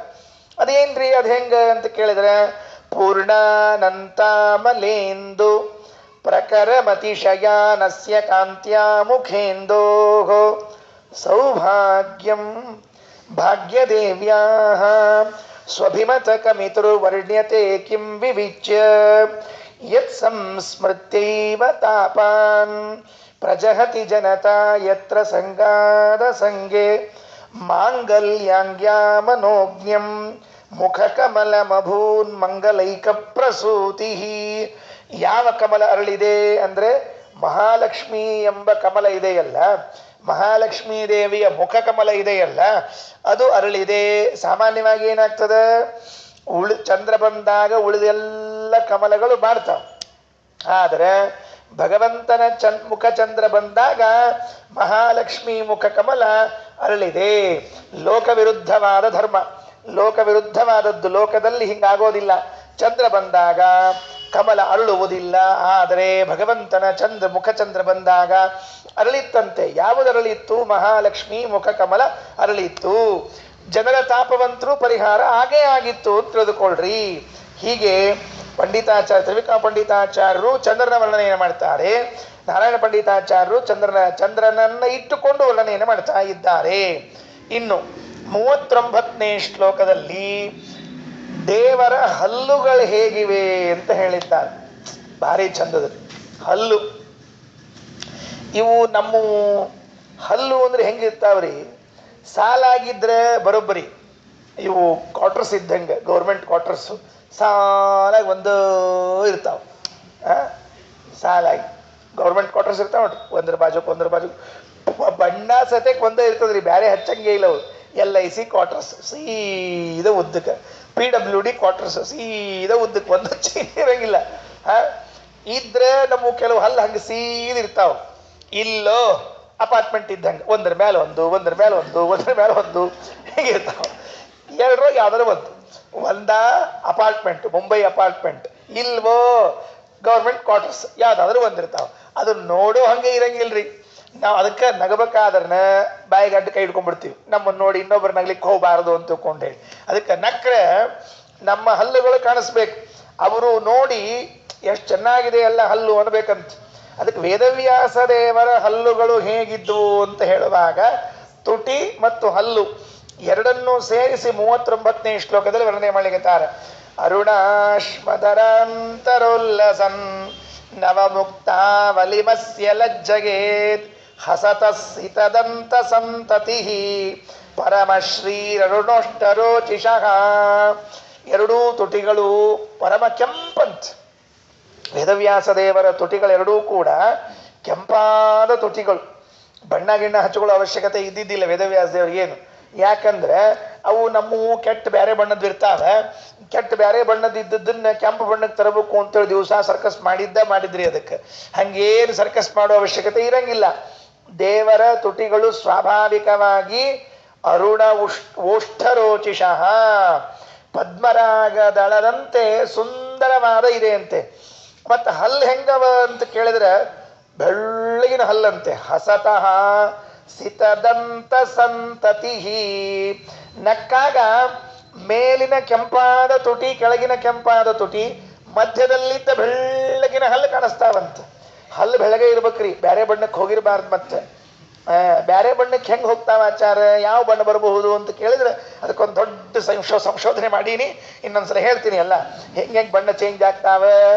ಕರಿ ಬಣ್ಣಕ್ಕೆ ಬರ್ತಾವಂತ ಹಲ್ಲು, ಬೈ ಬರ್ತಾ ಮತ್ತೆ ವಯಸ್ಸಾದಂಗೆ ಆಗ್ತಿರ್ತಾವ, ಬಣ್ಣ ಹೋಗ್ತಾವ. ಅವೆಲ್ಲ ಬೇರೆ. ಬೈ ಬರ್ತ್ ಕೆಲವ್ರಿಗೆ ಪಾಪ ಕರಿ ಬಣ್ಣಕ್ಕೆ ಬಂದ್ಬಿಟ್ಟಿರ್ತಾವಂತೆ. ಅದು ಇಡ್ಲಿ ಹಚ್ಕೊಂಡು ತಿಕ್ಕೊಳ್ಳೋದು ಬೇಡ, ಅಲ್ಲೇ ಆಲ್ರೆಡಿ ಇಡ್ಲಿ ಅದ, ಸುಮ್ಮನೆ ಹಿಂಗೆ ಅನ್ಕೊಂಡ್ರೆ ಸಾಕು ಅನ್ನೋ ಹಂಗೆ ಇರ್ತದಂತೆ. ಹಂಗ್ಯಾಕೆ ಕಪ್ಪು ಬಂತು ಅಂತ ಕೇಳಿದ್ರೆ ಜನ್ಮಾಂತರದಲ್ಲಿ ಸುರಾಪಾನ ಮಾಡಿದ್ದಕ್ಕೆ ಈ ಜನ್ಮದಲ್ಲಿ ಕರಿ ಹಲ್ಲು ಕೊಟ್ಟಾನ ದೇವರು, ಗೊತ್ತಾಗ್ಬಿಡ್ತದಂತ. ನೆನಪಿಟ್ಕೊಳ್ರಿ, ಮಹಾಭಾರತದಲ್ಲಿ ಹೇಳುವಾಗ ಯಾರು ಸುರಾಪಾನ ಮಾಡಿರ್ತಾನೋ ಲೈಟಾಗಿ ತಗೊಂಡಿದ್ರೆ ಲೈಟಾಗಿ ಕಪ್ಪಾಗಿರ್ತದೆ, ಡಾರ್ಕ್ ಆಗಿ ತಗೊಂಡಿದ್ರೆ ಡಾರ್ಕ್ ಆಗಿರ್ತದೆ, ಹೆವಿಯಾಗಿ ತಗೊಂಡಿದ್ರೆ ಹೆವಿ ಕಪ್ಪಾಗಿರ್ತದೆ. ಹೆವಿ ಡ್ಯೂಟಿ ಇದ್ದಿರ್ತಾರಲ್ಲ ಹಂಗೆ ಹೆವಿ ಡ್ಯೂಟಿ ಆಗಿರ್ತದೆ. ಇಲ್ಲಿ ಹಿಂದಿನ ಜನ್ಮದಲ್ಲಿ ಹೆಂಗೆ ತಗೊಂಡಿರ್ತಾನೆ, ಯಾವ ಬ್ರ್ಯಾಂಡ್ ಮೇಲೆ ತಗೊಂಡಿರ್ತಾನೆ, ಮುಂದಿನ ಜನ್ಮಕ್ಕೆ ಹಂಗೆ ಹಲ್ಲು ರೆಡಿ ಆಗ್ತಾವಂತೆ. ನಂದಲ್ಲ, ಮಹಾಭಾರತದ ವಾಕ್ಯ, ಎಲ್ಲರೂ ತಿಳ್ಕೊಂಡೇನು, ನನಗೇನು ಸಂಬಂಧ ಇಲ್ಲ. ಅದಕ್ಕೆ ಅದು ಹೇಳಿದ್ರು, ಹಲ್ಲು ಮತ್ತೆ ಬೆಳ್ಳಗಿರ್ಬೇಕು, ಹಂಗೆ ಇರಬೇಕು. ಖರೇನು ಹಂಗೆ ಇರ್ಬೇಕು. ಯಾಕೆ ಗೊತ್ತಾ, ದಂತದಲ್ಲಿ ಹಂಸಾಖ್ಯ. ಹರಿಕಥಾಮೃತದಲ್ಲಿ ದಾಸರು ಹೇಳುವಾಗ ಕಪಿಲ ನರಹರಿ ಭಾರ್ಗವತ್ರಯ ವಪುಷ ನೇತ್ರದಿ ನಾಸಿಕಾಸ್ಯದಿ ಹೇಳ್ತಾ ಬರ್ತಾರೆ. ಹೇಳುವಾಗ ಅಲ್ಲಿ ದಂತದಲ್ಲಿ ಹಂಸಾಖ್ಯ, ಒಂದೊಂದು ಕಡೆಗೆ ಒಂದೊಂದು ಭಗವದ್ ರೂಪಗಳವ ಅಂತ. ಅದು ಹಲ್ಲಿನಲ್ಲಿ ಯಾವ ಭಗವದ್ ರೂಪದ ಅಂತ ಕೇಳಿದ್ರೆ ದಂತದಲ್ಲಿ ಹಂಸಾಖ್ಯ, ಹಂಸ ರೂಪದಿಂದ ಪರಮಾತ್ಮ ಇದ್ದಾನಂತ. ಹಂಸ ಹೆಂಗಿರ್ತಾವ್ರಿ? ಬೆಳ್ಳಗಿರ್ತಾವ. ಹಂಗ ಹಲ್ಲು ಹೆಂಗಿರ್ಬೇಕು? ಬೆಳ್ಳಗಿರ್ಬೇಕು. ಅದಕ್ಕೆ ಆ ಪ್ರತಿಮಾ ಹಲ್ಲು ಎಂಬುದು ದೇವರ ಹಂಸರೂಪದ ಭಗವಂತನ ಪ್ರತಿಮೆ ಆದ್ರಿಂದ ಅದನ್ನ ಬೆಳ್ಳಗಿಟ್ಟುಕೊಳ್ಳೋ ಪ್ರಯತ್ನವನ್ನ ಮಾಡಬೇಕು. ಇಲ್ಲಿ ಹೆಂಗಿತ್ತು ಅಂತ ವರ್ಣನೆ ಮಾಡ್ತಾರೆ.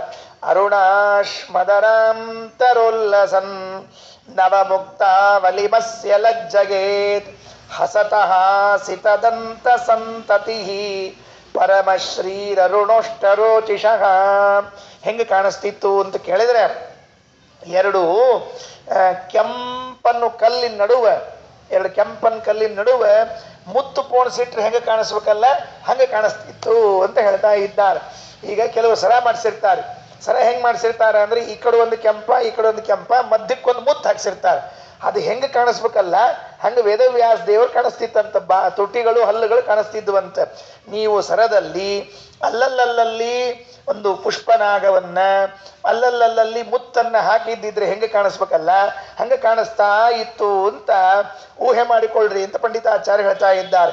ಅರುಣಾಶ್ಮದರಾಂತರೋಲ್ಲಸನ್ ನವಮುಕ್ತ ವಲಿಮಸ್ಯ ಲಜ್ಜಗೇತ್ ಹಸತಃ ಸಿತದಂತ ಸಂತತಿ ಪರಮಶ್ರೀರರುಣೋಷ್ಟರೋಚಿಷಃ. ಇನ್ನು ಮುಂದೆ 40ನೇ ಶ್ಲೋಕದಲ್ಲಿ ಒಂದು ಕಥೆಯನ್ನು ಹೇಳ್ತಾರೆ ಪಂಡಿತಾಚಾರ್ಯ. ಪ್ರಸಂಗಾನುಸಾರವಾಗಿ ಬಂದದ್ದು. ಆ ಕಥೆಯನ್ನು ಹೇಳ್ತಾರೆ. ಬಹಳ ಸೊಗಸಾಗಿದೆ ಆ ಕಥೆ. ಏನ್ ಕಥೆ ಅಂದ್ರೆ, ಸಾಮಾನ್ಯವಾಗಿ ಲೋಕದಲ್ಲಿ ಅಷ್ಟಾವಧಾನ ಕಾರ್ಯಕ್ರಮ ಅಂತ ಇರ್ತದೆ. ಯಾರಾದರೂ ನೀವು ಕೇಳಿದ್ದಿದ್ರೆ ಸಂತೋಷ, ಕೇಳದೇ ಇದ್ರೆ ಇನ್ನೂ ಸಂತೋಷ. ಎರಡೇ ಯಾಕೆ ಸಂತೋಷ? ಕೇಳದೇ ಇದ್ರು ದುಃಖ ಆಗಬಾರ್ದೇನು ಅಂದ್ರೆ, ಕೇಳದೇ ಇದ್ರೆ ಇನ್ನು ಮುಂದೆ ಕೇಳ್ರಿ ಅಂತ ಹೇಳ್ಬೇಕು. ಅದಕ್ಕೆ ಯಾಕೆ ಅಂದ್ರೆ ಅದು ಅವಧಾನ ಕಲೆ ಅಂತ ಒಂದು ಕಲೆ ಅದು. ಅಂದ್ರೆ ನಮ್ಮ ಬುದ್ಧಿಶಕ್ತಿ ಮೇಲೆ ಅದರ ಕೆಲಸ ಇರ್ತದೆ. 10 ಜನ ಏಕಕಾಲಕ್ಕೆ ಪ್ರಶ್ನೆಯನ್ನು ಕೇಳಿದ್ರೆ ಎಲ್ಲಾ ಪ್ರಶ್ನೆಯನ್ನ ಬುದ್ಧಿಯಲ್ಲಿ ಇಟ್ಟುಕೊಂಡು ಕ್ರಮವಾಗಿ ಒಬ್ಬೊಬ್ಬರಿಗೆ ಉತ್ತರವನ್ನು ಕೊಡಬೇಕು. ಇದರ ಮಧ್ಯದಲ್ಲಿ ಅದನ್ನು ಕೆಡಿಸ್ಲಿಕ್ಕೆ ಅಂತ ಒಬ್ರು ಕೂತಿರ್ತಾರಂತೆ. ಅಂದ್ರೆ ಅವ ಬುದ್ಧಿಶಕ್ತಿ ಅವ ನೆನಪಿಟ್ಟುಕೊಂಡು ಅದನ್ನು ಕೆಡಿಸ್ಬೇಕು ಅಂತ ಕೆಲವರು ಕೂತಿರ್ತಾರಂತೆ. ಅದು ಬಹಳ ಚಂದದ ಅಷ್ಟಾವಧಾನ ಅಂತದ. ಕರ್ನಾಟಕದಲ್ಲಿ ಕೆಲವೇ ಬೆರಳೆಣಿಕೆಯಷ್ಟು ಜನ ಇದ್ದಾರೆ ಒಳ್ಳೆ ವಿದ್ವಾಂಸರಿದ್ದಾರೆ ಕರ್ನಾಟಕದಲ್ಲಿ, ಬೆರಳೆಣಿಕೆಯಷ್ಟು. ಆಂಧ್ರದಲ್ಲಿ, ತಮಿಳುನಾಡುಗಳಲ್ಲಿ, ಬೇರೆ ಬೇರೆ ಕಡೆಗೆ, ಆಂಧ್ರದಲ್ಲಿ ವಿಶೇಷವಾಗಿ ಹೆಚ್ಚಿನ ಜನಸಂಖ್ಯೆಯಲ್ಲಿ ಇದ್ದಾರೆ ಈ ಅವಧಾನಿಗಳು. ಅದರಲ್ಲಿ ಅಷ್ಟಾವಧಾನ 8 ಮಂದಿಗೆ ಪ್ರಶ್ನೆಗೆ ಉತ್ತರ ಕೊಡೋದು, ಶತಾವಧಾನ 100 ಮಂದಿಗೆ, ಸಹಸ್ರಾವಧಾನ 1000 ಮಂದಿ ಕೇಳಿದ ಪ್ರಶ್ನೆಗೆ ಉತ್ತರ ಕೊಡ್ತಾರಂತೆ. ಎಷ್ಟು ಪ್ರಶ್ನೆ ಕೇಳಿರಬೇಡ, ಎಷ್ಟು ಉತ್ತರ ಕೊಡಬೇಡ, ಅವರ ಬುದ್ಧಿ ಸಾಮರ್ಥ್ಯ ಹೆಂಗಿರ್ಲಿಕ್ಕಿಲ್ಲ. ಒಂದು ಜನ್ಮದ ಸಾಧನೆಯಿಂದ ಬರ್ತದ ಇದೇನಾದ್ರೂ? ಇಬ್ರು ಮಾತಾಡ್ತಿದ್ರು ಅಂದ್ರೆ ಒಬ್ರಿಗೆ ಹೇಳ್ತೀವಿ ನೀವು ನಿಲ್ರಪ್ಪ, ಅವ್ರು ಮುಗಿದ್ಮೇಲೆ ನೀವು ಮಾತಾಡ್ರಿ ಅಂತೀವಿ ನಾವು. ಯಾಕಂದ್ರೆ ಅವ್ರು ಹೇಳಿದ್ಯೂ ಇದು ಅವು ಕರೆಂಟಿನ ಕನೆಕ್ಷನ್ ಈ ಕಡೆಯಿಂದ ಆ ಕಡೆ ಆಗ್ಬಿಡ್ತೀವಿ, ಆ ಕಡೆಯಿಂದ ಈ ಕಡೆ ಆಗ್ಬಿಡ್ತೀವಿ ಅಂದ್ರೆ ಫ್ಯೂಸ್ ಹೋಗ್ಬಿಡ್ತದಲ್ಲ, ಹಂಗೆ ನಮ್ಮ ಫ್ಯೂಸ್ ಹೋಗ್ಬಿಟ್ಟಿರ್ತದೆ. ಏನು ಹೇಳಿದವೋ ಬಿಟ್ಟು ಗೊತ್ತೇ ಆಗಂಗಿಲ್ಲ. ಅದಕ್ಕೆ 2-3 ಮಂದಿ ಒಟ್ಟೊಟ್ಟಿಗೆ ಮಾತಾಡ್ತಿದ್ರೆ ಗೊತ್ತೇ ಆಗೋದಿಲ್ಲ. ಆದರೆ ಅಷ್ಟಾವಧಾನ ಕಲೆಯಲ್ಲಿ 8 ಜನ, ಶತಾವಧಾನದಲ್ಲಿ 100 ಜನ, ಸಹಸ್ರಾವಧಾನದಲ್ಲಿ 1000 ಮಂದಿ, ಪಂಚಸಹಸ್ರಾವಧಾನದವರೆಗೆ ಮಾಡಿದ್ದಾರಂತೆ. ಪಂಚಸಹಸ್ರಾವಧಾನ ಅಂದ್ರೆ 5000 ಮಂದಿಗೆ ಉತ್ತರ ಕೊಡುವಂತಹ ಕೆಪಾಸಿಟಿ ಇದ್ದವರಿದ್ದಾರಂತೆ. ಇದು ಮುಗೀತು. ನಾನು ನನ್ನ ಈ ಅಲ್ಪ ಎಕ್ಸ್ಪೀರಿಯನ್ಸ್ನಲ್ಲಿ ತಿಳಿದದ್ದು. ಇದಕ್ಕಿಂತ ಮುಂದೆ ಇದ್ರೆ ನಂಗೆ ಗೊತ್ತಿಲ್ಲ, ಐ ಆಮ್ ಸಾರಿ. ಆದರೆ ಇಲ್ಲೊಂದು ಘಟನೆ ಆಯಿತಂತೆ. ಏನು ಘಟನೆ ಆಯಿತು ಅಂತ ಕೇಳಿದ್ರೆ ಮುಂದೆ ಹೇಳಿದ್ರು. 40ನೇ ಶ್ಲೋಕದಲ್ಲಿ ಹೇಳುವಾಗ ಇದೊಂದು ಪ್ರಸಂಗವನ್ನು ಹೇಳ್ತಾರೆ. 5000ವರೆಗೆ ಆಗಿದೆ ಅಂತನ್ನೋದು ಇತಿಹಾಸ. ಇದಕ್ಕೂ ಮೊದಲು ಮಾಡಿದವರು ಅಷ್ಟಾವಧಾನ ಕಲೆಯನ್ನ ವೇದವ್ಯಾಸ ದೇವರು ಮಾಡಿದ್ದಾರೆ. ಆ ದಾಖಲೆಯನ್ನು ಕೊಡ್ತಾರೆ. ದ್ವಿಜವೃಂದ ಕೃತಂ ಕುತೂಹಲಾತ್ ಅನುಯೋಗ ಅಂಧು ಸಹಸ್ರಮುತ್ತಮಂ ಇಯಮೇಕ ಪದೇ ಸರಸ್ವತಿ ಶ್ರುತಿ ಭರ್ತು ಪರಿಪೂರಯತ್ಯಹೋ. ಅದೇ ಹೇಗಿರ್ತದೆ ಅಂತಂದ್ರೆ ಒಂದು ದೃಷ್ಟಾಂತ ಕೊಟ್ಬಿಡ್ತಾರೆ ಮೊದಲು, ಬಹಳ ಚಂದದ. ಎಲ್ಲಾರು ಕೇಳಿದ ಪ್ರಶ್ನೆಗೆ ಏಕಕಾಲದಲ್ಲಿ ಉತ್ತರ ಕೊಟ್ರಂತೆ. ಇದು ಸ್ವಾರಸ್ಯ, ನೆನಪಿಟ್ಟುಕೊಳ್ರಿ. ಎಲ್ಲರೂ ಕೇಳಿದ ಪ್ರಶ್ನೆಗಳಿಗೆ ಏಕಕಾಲಕ್ಕೆ ಉತ್ತರ ಕೊಡಬೇಕು, ಏನಾಗಬಾರ್ದು. ಇಲ್ಲೆಲ್ಲ ಅವಧಾನಗಳಲ್ಲಿ ಒಬ್ಬರದಾದ್ಮೇಲೆ ಇನ್ನೊಬ್ರು, ಇನ್ನೊಬ್ಬರದಾದ್ಮೇಲೆ ಇನ್ನೊಬ್ರು ನಿಂತು ನಿಂತು ಕೊಡೋದು, ಹಿಂಗೆಲ್ಲ ವ್ಯವಸ್ಥೆ ಇರ್ತದೆ. ಆದರೆ ವೇದವ್ಯಾಸ ದೇವರು ಉತ್ತರ ಕೊಟ್ಟದ್ದು ಹೆಂಗಿತ್ತು ಅಂದ್ರೆ, 1000 ಜನ ಕೂತು ಪ್ರಶ್ನೆ ಕೇಳಿದ್ರೆ 1000 ಜನರಿಗೂ ಏಕಕಾಲ ಕೊಟ್ಬಿಟ್ರಂತ. ಅದಕ್ಕೊಂದು ದೃಷ್ಟಾಂತ ಕೊಟ್ಟಿದ್ದಾರೆ. ಹೇಗಿರ್ತದೆ ಅಂದ್ರೆ, ನದಿ ದಂಡಿ ಮೇಲೆ ಕೆಲವೆಲ್ಲ ಬಾವಿಗಳಿರ್ತಾವಂತೆ. ನದಿ ದಂಡಿ ಮೇಲೆ ಬಾವಿಗಳಿರ್ತಾವಂತೆ. ಒಮ್ಮೆ ಮಹಾಪೂರ್ ಬಂತು ಅಂತ ಇಟ್ಕೊಳ್ರಿ. ಒಮ್ಮೆ ಮಹಾಪೂರ್ ಬಂದಾಗ ಆ ಎಲ್ಲ ಬಾವಿಗಳನ್ನ ಏಕಕಾಲಕ್ಕೆ ತುಂಬಿಸ್ಬಿಡ್ತದೆ. ಮಹಾಪೂರ್ ಬಂದ ನದಿ ದಂಡೆ ಇಕ್ಕಲೆಗಳಲ್ಲಿ ಇರುವಂತಹ ಬಾವಿಗಳನ್ನ ಏಕಕಾಲಕ್ಕೆ ತುಂಬಿಸ್ಬಿಡ್ತದೆ.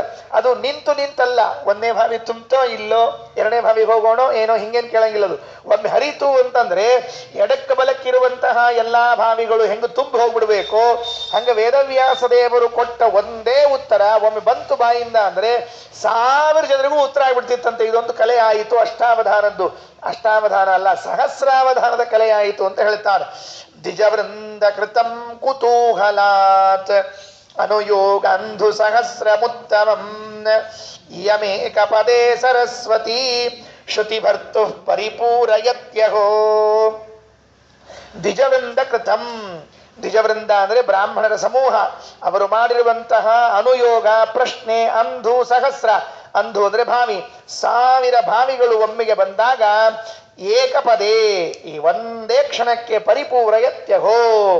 ಹೇಗೆ ನದಿ ಪ್ರವಾಹ ಮಹಾಪೂರ್ ಬಂದಾಗ ದಂಡೆಯಲ್ಲಿರುವಂತಹ ಎಲ್ಲ ಬಾವಿಗಳನ್ನು ತುಂಬಿಸಿ ಹಾಕ್ತದೋ ಹಾಗೆ ತುಂಬಿಸಿ ಹಾಕಿಬಿಡ್ತು ಅಂತ ಹೇಳ್ತಾ ಇದ್ದಾರೆ.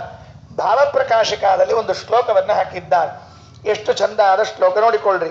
ಸಹಸ್ರಾರ್ಥಾನ್ ಋಷೀನೇಶ ಯೋಗ ಪದ್ಯೇನ ಪೃಚ್ಛತಃ ಸಹಸ್ರೋತ್ತರ ದಾನೇನ ಯುಗಪತ್ ಪರ್ಯತೋಷಯತ್. ಸಹಸ್ರಾರ್ಥಾನ್ ಋಷೀನ್, 1000 ಪ್ರಶ್ನೆಗಳನ್ನ ಕೇಳುವ ಋಷಿಗಳನ್ನ ಹೆಂಗ ಕೇಳ್ತಿದ್ರು? ಯೋಗ ಪದ್ಯೇನ, ಒಟ್ಟಿಗೆ ಕೇಳಿದ್ರಂತೆ. ಸಹಸ್ರೋತ್ತರ ದಾನೇನ ಯುಗಪತ್ ಪರ್ಯತೋಷಯತ, ಒಟ್ಟಿಗೆ ಉತ್ತರ ಕೊಟ್ಬಿಟ್ರಂತೆ. ಒಟ್ಟಿಗೆ ಪ್ರಶ್ನೆ ಕೇಳಿದ್ರು, ಒಟ್ಟಿಗೆ ಉತ್ತರವನ್ನ ಕೊಟ್ರು ಅಂತನ್ನೋದು ಇದು ಇತಿಹಾಸದಲ್ಲಿ ದಾಖಲಾದ ಮೊದಲನೇ ಅವಧಾನ ಕಲೆ.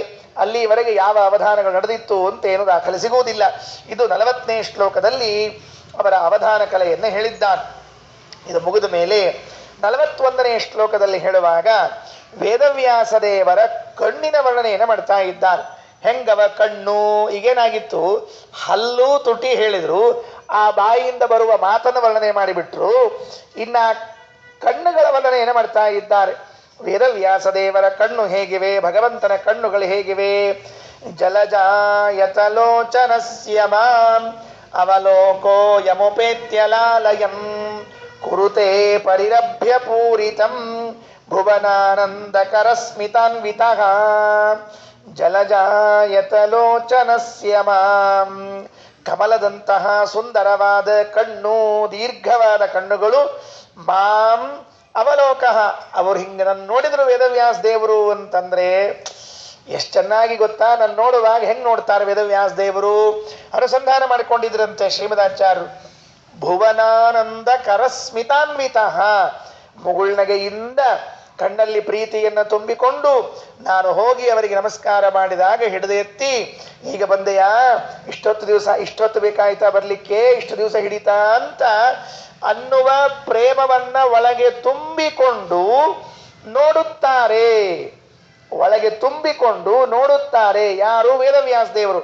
ಅವರ ಕಣ್ಣುಗಳು ಹೇಗಿವೆ? ಜಲಜಾಯತ ಲೋಚನ, ಕಮಲದಂತೆ ಕಣ್ಣಿರುವುದು. ಶಾಸ್ತ್ರ ಒಂದು ಮಾತು ಹೇಳ್ತದೆ, ದೇವರ ಕಣ್ಣನ್ನ ನಾವು ಯಾವಾಗ್ಲೂ ನೆನೆಸ್ತಿರ್ಬೇಕಂತ. ಯಾವಾಗ್ಲೂ ಅಂದ್ರೆ ಏನ್ರಿ ಆಚಾರ, ಯಾವಾಗ್ಲೂ ಹೆಂಗ್ ನೆನೆಸ್ಲಿಕ್ಕೆ ಆಗ್ತಾ ನಮಗೆ ಅಂದ್ರೆ, ಬೇಡ, ನೀ ಯಾವಾಗ ಸಂಧ್ಯಾ ವಂದನೆ ದೇವರ ಪೂಜೆ ಮಡಿಗೆ ಹೋಗ್ತಿರ್ತೀಯಲ್ಲ, ಆವಾಗರ ದೇವರ ಕಣ್ಣನ್ನು ನೆನೆಸ್ಕೊಂಡು ಹೋಗು. ಏನಂತ ನೆನೆಸ್ಬೇಕು? ಪುಂಡರೀಕಾಕ್ಷ ಅಂತ ನೆನೆಸ್ಬೇಕಂತ. ಯಾಕ? ಪುಂಡರೀಕಾಕ್ಷ ಕಮಲದಂಥ ಕಣ್ಣುಳ್ಳವನೇ, ಕಂಜಾಕ್ಷ ಕಮಲಾಕ್ಷ, ಹಿಂಗೆಲ್ಲ ಸ್ಮರಣೆ ಮಾಡ್ಬೇಕಂತ. ಏನಾಗ್ತದೆ ಅದರಿಂದ ಸ್ಮರಣೆ ಮಾಡೋದ್ರಿಂದ ಅಂತಂದ್ರೆ, ಅಕಸ್ಮಾತ್ ಏನಾದರೂ ಮಡಿ ಪೂರ್ಣ ಆಗಿದ್ದಿಲ್ಲ ಅಂದ್ರೆ ಪೂರ್ಣ ಮಡಿ ಆಗ್ತದಂತ. ಮಡಿಯೊಳಗೂ ಅರ್ಧ ಮಡಿ ಗಿರ್ಧ ಮಡಿ ಹಿಂಗವ ಏನ್ರಾಚಾರ ಅವ ಮಡಿಯೊಳಗೆ ಭಾಳ ಅವರಿ. ಭಾಳ ಅಂದ್ರೆ ಮಡಿ ಎಷ್ಟವ ಅಂತಂದ್ರೆ ಹೇಳಿಕ್ಕೆ ಆಗ್ಲಾದಷ್ಟು ಮಡಿ ಅವರಿ. ಅವ್ರು ಹೇಳ್ಕೋತ ಕೂತ್ರೆ ಒಂದು ದಿವ್ಸ ಇಳಿತಿರ್ತದೆ. ಸೆಮಿ ಮಡಿ ಅಂತ ಒಂದು ತೆಗೆದಾರೆ ಹೊಸ. ಅದು ನನಗೂ ಗೊತ್ತಿರಲಿಲ್ಲ. ನಾವೊಂದು ಊರಿಗೆ ಹೋಗಿದ್ದೆ. ಆಚಾರ ನಿಮ್ದು ಯಾವ ಮಡಿ ಅಂದರು. ನಾನಂದೆ ನಮ್ದು ಬಾವಿ ಮಡಿ ಅಂದೆ. ಯಾಕಂದ್ರೆ ನಾವು ಬಾವ್ಯಾಗ ಹರ್ಕೊಳ್ಳೋ ಪೈಕಿ ಬಾವಿ ಮಡಿ ಅಂದೆ. ಅವರು ನಾ ಕೇಳೇ ಬಿಟ್ಟು ಮತ್ತೆ ನಿಮ್ದು ಯಾವ ಮಡಿ? ನಮ್ದು ಸೆಮಿ ಮಡಿ ಅಂದರು. ಹಂಗಂದ್ರೆ ಏನು ಅಂತ ಕೇಳಿದ್ರೆ ನಾನು. ಹಂಗಂದ್ರೆ ಏನು ಅಂತ. ಆಚಾರ ಈ ಉಪ್ಪಿನಕಾಯಿ ಇರ್ತದಲ್ಲ ಹಂಗ ಅಂದ್ರು. ಅಂದ್ರೆ ಏನಂತ ಕೇಳಿದೆ ಮತ್ತೆ ನಾನು. ಅಂದ್ರೆ ಆಚಾರ ಉಪ್ಪಿನಕಾಯಿ ಮಡಿಗೆ ತಗೊಂಡ್ರೆ ಮಡಿಗೆ ಬರ್ತದೆ, ಮೈಲಿಗೆ ತಗೊಂಡ್ರೆ ಮೈಲಿಗೆ ಬರ್ತಾರೆ. ಮುಸರಿ ಅಂದ್ರೆ ಮುಸರಿ, ಮುಸರಿ ಅಲ್ಲ ಅಂದ್ರೆ ಅಲ್ಲ ಅಂದ್ರು. ಬಾ ಬಾ ಬಾ ಬಾ ಬಾ ಅಂದ್ರೆ ನಾನು ಚ ಏನು ಮಡಿಪ ಇದೆಲ್ಲದ. ಉಪ್ಪಿನಕಾಯಿ ಮುಸರಿ ಅಂದ್ರೆ ಮುಸರಿ ಅಂತ, ಅಲ್ಲ ಅಂದ್ರೆ ಅಲ್ಲ ಅಂತ, ಮಡಿ ಅಂದ್ರೆ ಮಡಿ ಅಂತ, ಮೈಲಿಗೆ ಅಂದ್ರೆ ಮೈಲಿಗೆ ಅಂತ. ಶಬಾಷ್ ಅಂದ್ರೆ ನಾನು. ಇದಕ್ಕೇನು ಹೆಸರು ಕೊಟ್ಟಿರಿ ಅಂದ್ರೆ ಸೆಮಿ ಮಡಿ ಅಂತ ಹೆಸರು ಕೊಟ್ರಂತ. ನಾಂದೆ ಇಂಥವೆಲ್ಲ ಆದ್ರೆ ಏನು ಗತಿ. ಮಡಿ ಒಳಗೆ ಭಾಳ ಮಡಿ ಅವರಿ. ಬಾವಿ ಮಡಿ ಮೊದಲು ನಮ್ದು ಎಲ್ಲಿ ಮಡಿ ಇತ್ತು? ನಳದ ಮಡಿ ಇತ್ತು, ನದಿ ಮಡಿ ಇತ್ರಿ. ನದಿ ಮಡಿ ಇದ್ದ ಮೇಲೆ ಬಾವಿ ಮಡಿಗೆ ಬಂದ್ವಿ. ಆಮೇಲೆ ನಳದ ಮಡಿಗೆ ಬಂದ್ವಿ. ನಳದ ಮಡಿ ಅಂದ್ರೆ ಏನ್ರಿ? ಗೌರ್ಮೆಂಟ್ನವ್ರು ಏನು ಬಿಡ್ತಾರೆ ನೋಡ್ರಿ, ಅದನ್ನ ಪರಮಾನಂದದಿಂದ ಮಡಿ ಮಡಿ ಮಡಿ ಮಡಿ ಅಂತ ಹಾಕೊಳ್ಳೋದು. ಅದು ಮುಗಿದ ಮೇಲೆ ಅಂದ್ರೆ ಅಪಾರ್ಟ್ಮೆಂಟ್ ಮಡಿಗೆ ಬಂದ್ವಿ. ದೊಡ್ಡ ಅಪಾರ್ಟ್ಮೆಂಟು. ಮ್ಯಾಲಂತರೂ ಅದೇ ಸಾವಿರಾರು ಜನ ಈಸಾಡಿದ್ರು ನೀರು ಮುಳುಗಂಗಿಲ್ಲ. ನೀರು ಅಂಥದ್ದು ಒಂದು ಟ್ಯಾಂಕ್ ಇರ್ತದಂತೆ. ಯಾರೂ ಮುಟ್ಟಂಗಿಲ್ಲ, ಯಾರೂ ಬಿಡಂಗಿಲ್ಲ, ಅಂಥದ್ದು ಇರ್ತದೆ. ಅದಕ್ಕೆ ಮಡಿಗೆ ಬಂದ್ವಿ. ಕೊನೆಗೆ ಒಂದು ನಿರ್ಧಾರ ಮಾಡ್ಕೊಂಡ್ವಿ, ಎಷ್ಟಾದರೂ ಮಡಿ ಏನು ಸರಿ ಹೋಗಂಗಿಲ್ಲ. ನಾವು ಹೆಂಗಿದ್ದೀವಿ ಹಂಗೆ ಮಡಿ ಅಂತ ತಿಳ್ಕೊಂಡ್ಬಿಟ್ವಿ. ಇದೊಂದು ಮಡಿಗೆ ಬಂದ್ಬಿಡ್ತೀವಿ ಕೊನೆಗೆ. ಅದಕ್ಕೆ ಈ ಎಲ್ಲ ಮಡಿಗಳಲ್ಲಿ ಪೂರ್ಣ ಮಡಿ ಆಗಬೇಕಾಗಿದ್ರೆ ಅಪವಿತ್ರ ಪವಿತ್ರೋ ವಾ ಸರ್ವಾವಸ್ಥಾಂಗತೋಪಿ ವಾ ಯಸ್ಮರೇತ್ ಪುಂಡರೀಕಾಕ್ಷಂ ಸಬಾಹ್ಯಾಭ್ಯಂತರ ಶುಚಿ ಯಹ ಸ್ಮರೇತ್ ಪುಂಡರೀಕಾಕ್ಷಂ. ಪುಂಡರೀಕಾಕ್ಷನ ಸ್ಮರಣೆಯನ್ನ ಮಾಡಿದರೆ ಯಹ ಸ್ಮರೇತ್ ಪುಂಡರೀಕಾಕ್ಷಂ. ಪುಂಡರೀಕಾಕ್ಷ ಪುಂಡರೀಕಾಕ್ಷ ನಾರಾಯಣ ನಾರಾಯಣ ಅಂತ ಸ್ಮರಣೆ ಮಾಡ್ತಿದ್ರೆ ನಾವು ಶುದ್ಧ ಆಗ್ತೀವಿ ನೋಡ್ರಿ. ಇದು ಒಂದು ತಿಳ್ಕೋಬೇಕು. ದೇವರ ಹೆಸರು ಹೇಳಿ ಶುದ್ಧ ಆದ ಮೇಲೆ ಮತ್ತೆ ಮಡಿ ಇದ್ದೀನೋ ಇಲ್ಲೋ ಅಂತ ಅನ್ಕೊಂಡ್ರಿ ಅಂದ್ರೆ ಅಪಮಾನ ಮಾಡಿದಂಗೆ, ಖರೆ ಮೈಲಿಗೆ ಆದಂಗೆ ಅವಾಗ ನಾವು. ಖರೆ ಮೈಲಿಗೆ ಆದಂಗೆ. ಯಾಕೆ? ದೇವರ ಹೆಸರಿಗಿಂತಲೂ ಮಡಿ ಆಗೋದು ಇನ್ಯಾವುದಿಲ್ಲೇ ಇಲ್ಲ. ಅದನ್ನು ಹೇಳಿ ಪುಂಡರೀಕಾಕ್ಷ ಅಂತ ಹೇಳಿದೆ ಆಚಾರ. ಮತ್ತೆ ಮಡಿನೋ ಮೈಲಿಗೆನೋ ಅಂತ ಹಿಂಗೆ ಕೇಳಿದ್ರೆ ಅಂದ್ರೆ ಆಚಾರ ಅವರಿಬ್ರು ಕೂಡ ಭಾಗ ಹರ್ಕೋಬೇಕು. ಹೇಳಿಕ್ ಹೋಗಬಾರ್ದು. ಪುಂಡರೀಕಾಕ್ಷ ಅಂತ ಒಂದು ಸ್ಮರಣೆ ಮಾಡಿದ್ದೀವಿ, ಮುಗಿದೋಯ್ತು ಅಷ್ಟೇ. ಜಲಜಾಯತಲೋಚನಸ್ಯ ವಾಂ ಅವಲೋಕೋ ಯಮುಪೇತ್ಯಲಾಲಯನ್ ಕುರುತೆ ಪರಿರಭ್ಯ ಪೂರಿತಂ ಭುವನಾನಂದಕರ ಸ್ಮಿತಾನ್ವಿತಃ. ಭುವನಾನಂದಕರ, ಜಗತ್ತಿಗೆ ಆನಂದವನ್ನುಂಟು ಮಾಡುವ ಮುಗುಳ್ನಗೆಯಿಂದ ಕೂಡಿದ ಅವರ ಈ ಕುಡಿ ನೋಟ ನನ್ನನ್ನು ನೋಡ್ತದೆ, ನಾನು ಹೋದಾಗ ಕೇಳ್ತದೆ, ನನ್ನನ್ನು ಕೃತಾರ್ಥರನ್ನಾಗಿ ಮಾಡ್ತದೆ ಅಂತ 41ನೇ ಶ್ಲೋಕದಲ್ಲಿ ವೇದವ್ಯಾಸ ದೇವರ ಮುಗುಳ್ನಗೆ ಹೇಳಿದರು, ಕಣ್ಣಿಂದ ಹೇಳಿದರು. ಇನ್ನು 42ನೇ ಶ್ಲೋಕ ಒಂದು ಅಪೂರ್ವವಾದ ವಿಚಾರವನ್ನೇ ಹೇಳ್ತಾರೆ. ಬಹಳ ಚಂದದ್ರಿ 42ನೇ ಶ್ಲೋಕ ಅಂತೂ. ಏನಾಗಿದೆ ಅಂದ್ರೆ ವೇದವ್ಯಾಸ ದೇವರು ತಮ್ಮ ಕಿವಿ ಒಳಗೆ ತುಳಸಿ ಇಟ್ಕೊಂಡಾರಂತ. ತುಳಸಿ ಕಿವಿಯಲ್ಲಿ ತುಳಸಿ ಇಟ್ಕೊಂಡಾರಂತ. ಹಂಗೆ ಇಟ್ಕೋಬೇಕ್ರಿ. ಇಲ್ಲ ಅಂದ್ರೆ ಕೊನೆಗೆ ಕಿವಿಯೊಳಗೆ ತುಳಸಿ ಕಾಷ್ಟ್ರ ಹಾಕೋಬೇಕ್ರಿ. ಅಂದ್ರೆ ಈಗ ಬಂದವಲ್ಲ ಹೊಸ ಹೊಸ ಮಾಷೊಳಗೆ ಬಂದು ನಂಗೆ ಮೊನ್ನೆ ಎಲ್ಲಿ ನೋಡ್ಲಿಕ್ಕೆ ಫೇಸ್ಬುಕ್ನ್ಯಾಗ ಶಂಕಾಚಕ್ರ ಬಂದ್ಬಿಟ್ಟು ಅವ್ರಿಗೆ ಕಿವಿಗೆ ಹಾಕ್ಕೊಳ್ಳು. ಶಬಾಷ್ ಅಂದ ನಾನು. ಶಂಕಾಚಕ್ರ ಬಂದಾವ. ಇನ್ನೊಂದು ಸ್ವಲ್ಪ ದಿವ್ಸಕ್ಕೆ ಇನ್ನೇನು ಬರ್ತಾವೋ ಗೊತ್ತಿಲ್ಲ.